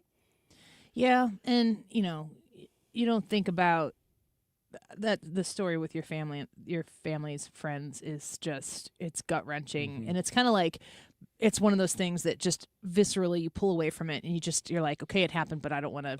I don't know them, but I know that they were very close to your family, and I know that you've been dealing with that, and that your wife's been dealing with that, and of course thinking about this family. I have those conversations. I bring them up sometimes playfully with my husband, so that when stuff like this happens, we don't have to talk about it. Yeah.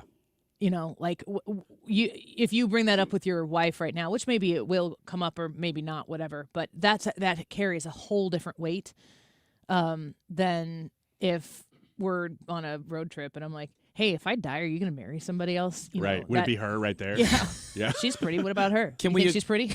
Can we agree that we would probably, I imagine we would all be okay with our partners like remarrying, but it's the question of would we be able to do it that is more so difficult? Yeah, I'm 100% okay with him marrying. That's probably right. He's got high standards for himself, and he's thoughtful in protecting our children, which of course he would be, because wouldn't have married him otherwise if exactly. that wasn't the case. Which is why I say, like, if I try to think about being in that situation myself, I know plenty of women in my orbit who have remarried in those circumstances where they lost their spouse, and life just managed to put them in a position where they were blessed to be in a relationship once again. So I would let go and let God on that, certainly. And I wouldn't rule anything out, but I don't think it would be something I would be like seeking. I have another really serious question from the text line here, and I'm going to ask it. It says, why is it so easy for a spouse to cheat instead of fixing what they think is wrong in a marriage?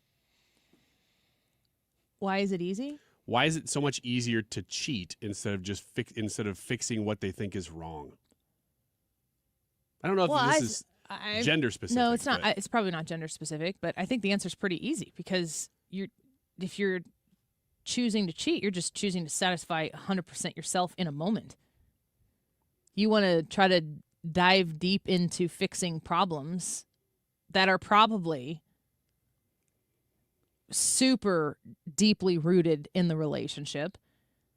You got to fix a problem. Part of that problem is yours. Part of that problem means you're going to have to work on yourself. You're going to have to be honest with your spouse, and in a way that they can perceive as caring, because you want to get to a solution. And, I think that there are marriages that are not reparable, that could end in divorce without the affair happening, where, you could do all the right things and try to have all the right conversations, and a divorce could still be imminent. But the affair can, I think there's probably a deep-seated, it could be a lot of things. Every situation is not the same. In fact, every situation might be uniquely different. But an affair is an incredibly selfish way to acknowledge actual real emotions. So those real emotions of hurt or sadness or anger or frustration or loneliness, like those are all really actual, tangible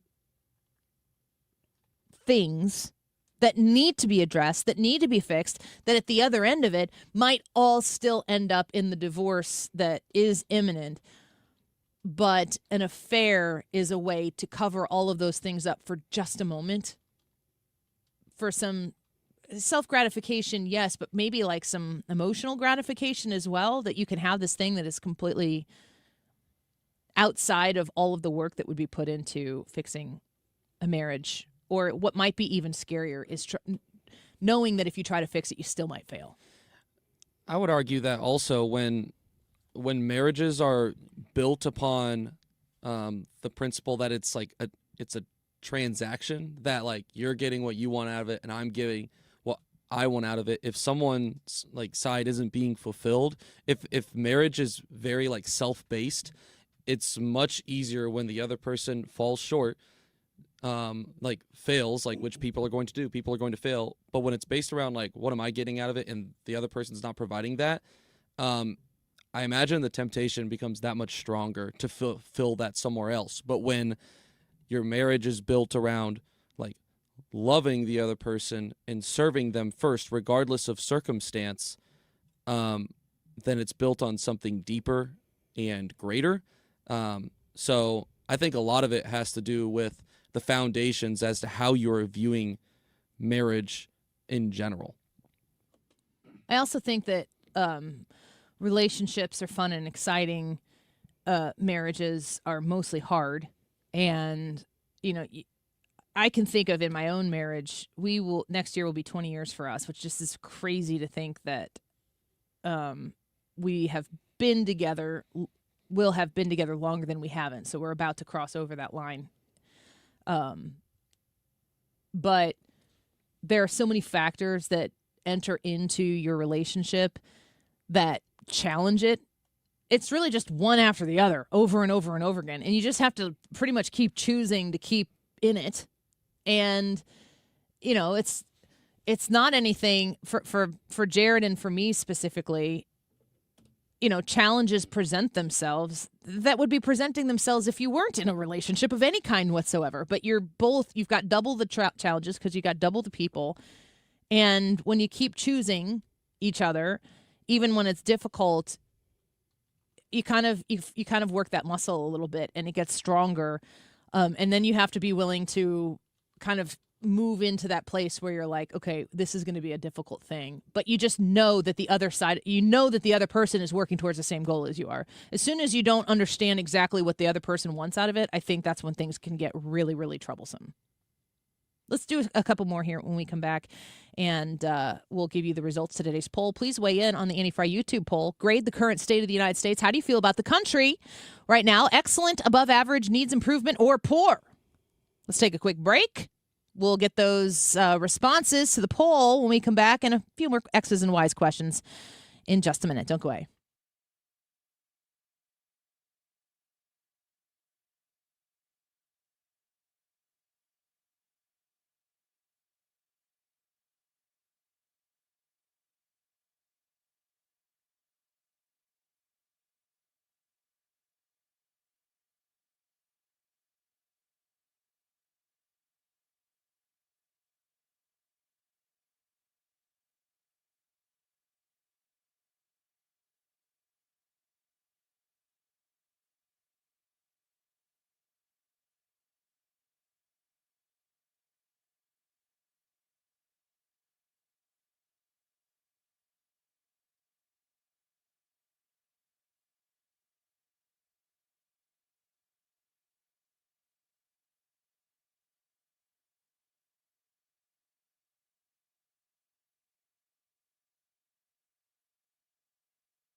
All right, the State of the Union happening this evening live on 97.1 FM Talk, live anchored coverage with our Fox News radio partners starting at 8 p.m. tonight here on 97.1 FM Talk on your radio dial on the Odyssey app. And I'll be watching it live with you on the Annie Fry YouTube channel. Come join us there and be a part of the conversation this evening. It'll be fun. One more X's and Y's question before we get to the poll results on your grade of the current state of the United States of America. Excellent, above average, needs improvement, or poor. Go vote. You got like 3 minutes. Ethan, you had a question. Yeah, I'm keeping it very serious, like the last couple of questions. Mine is the difference between pocket sizes in men's and women's jeans. Why do women not have pockets or like actual like normal size pockets to fit things into their pants? Jeans, I guess, would be the most obvious one to me, but I imagine if I was a girl, that would be extremely frustrating. I mean, some pants don't have pockets at all, but that's because of the way they fit. You wouldn't want like leggings, baggy. Yeah, like you wouldn't want baggy pockets because of that. Are you talking about the little pockets? Because those are on men's pockets too. Dude, I know that for my wife, her jeans, the pockets are just small. Like, it's impossible to fit anything. But she's tiny in them. Her pants are small. Okay, I know that my wife is not the only person in the world, though, that has tiny pockets. She has for her those cowboy kind of jeans that stick out to the sides a little bit. I mean, women don't traditionally carry things in their pockets the way men carry their keys in their wallet and, I don't know, your lighter. I think that's the answer. I'll take women's purses for 12. Yeah, you carry things in a bag more traditionally, but I hate fake pockets. I will, at this point, not buy clothes that have fake pockets in it. Yeah, it feels like there's a lot of women's clothing out there that has fake pockets. Am I wrong? Okay. Yeah, no, you're not wrong. And a lot of that is just because the design is usually fitted enough that you wouldn't put an actual pocket because you wouldn't want the bunching of the material there. However, I think if you ever meet a woman who's wearing a dress that has pockets, she will tell you there are pockets. Yes, that's she will. the end of the sentence. Yes, she will. I like your dress. It has pockets. We went to Colonial Williamsburg last year for our vacation, and we went into one of those shops along the way, and they have people in there presenting. All they talked about was they had pockets in these dresses. Huge selling point because women are not used to having accessible pockets, to your point. It's just fashion. Fashion's dumb. Fair enough. Why do men think fashion is dumb? Because they like to be comfortable. Yes, we do. I like being comfortable. State of the Union tonight. Like I said, listen to us here on 97.1 FM Talk. It starts at 8 o'clock. Come to the Annie Fry YouTube channel. We're going to stream it there as well, and I will join you alongside of President Trump speaking. We'll react live together on the Annie Fry YouTube channel, but you can stream it here on the Odyssey app, 97.1 FM Talk, or just listen the old-fashioned way to the radio. We'd love to keep you company. Grade the current state of the United States. The poll results are in. Ethan, you have them? I have them. You want me to do it? It's coming. It's coming. It's loading. No, you take it away, Annie. Okay. We have 245 votes today. 5% of you agree with DJ and say that it is poor. Oh, shush. I got the rest. And from there, Ethan will take it. 21% say that the country needs improvement. 18% say we are in excellent condition. And 56% say that we are above average right now. 74% saying above average to excellent. I think you all seem to be at least reasonably satisfied. I think it is above average, and I'm looking forward to 3 more years of what President Trump has in store. Mark Reardon next. Don't go away.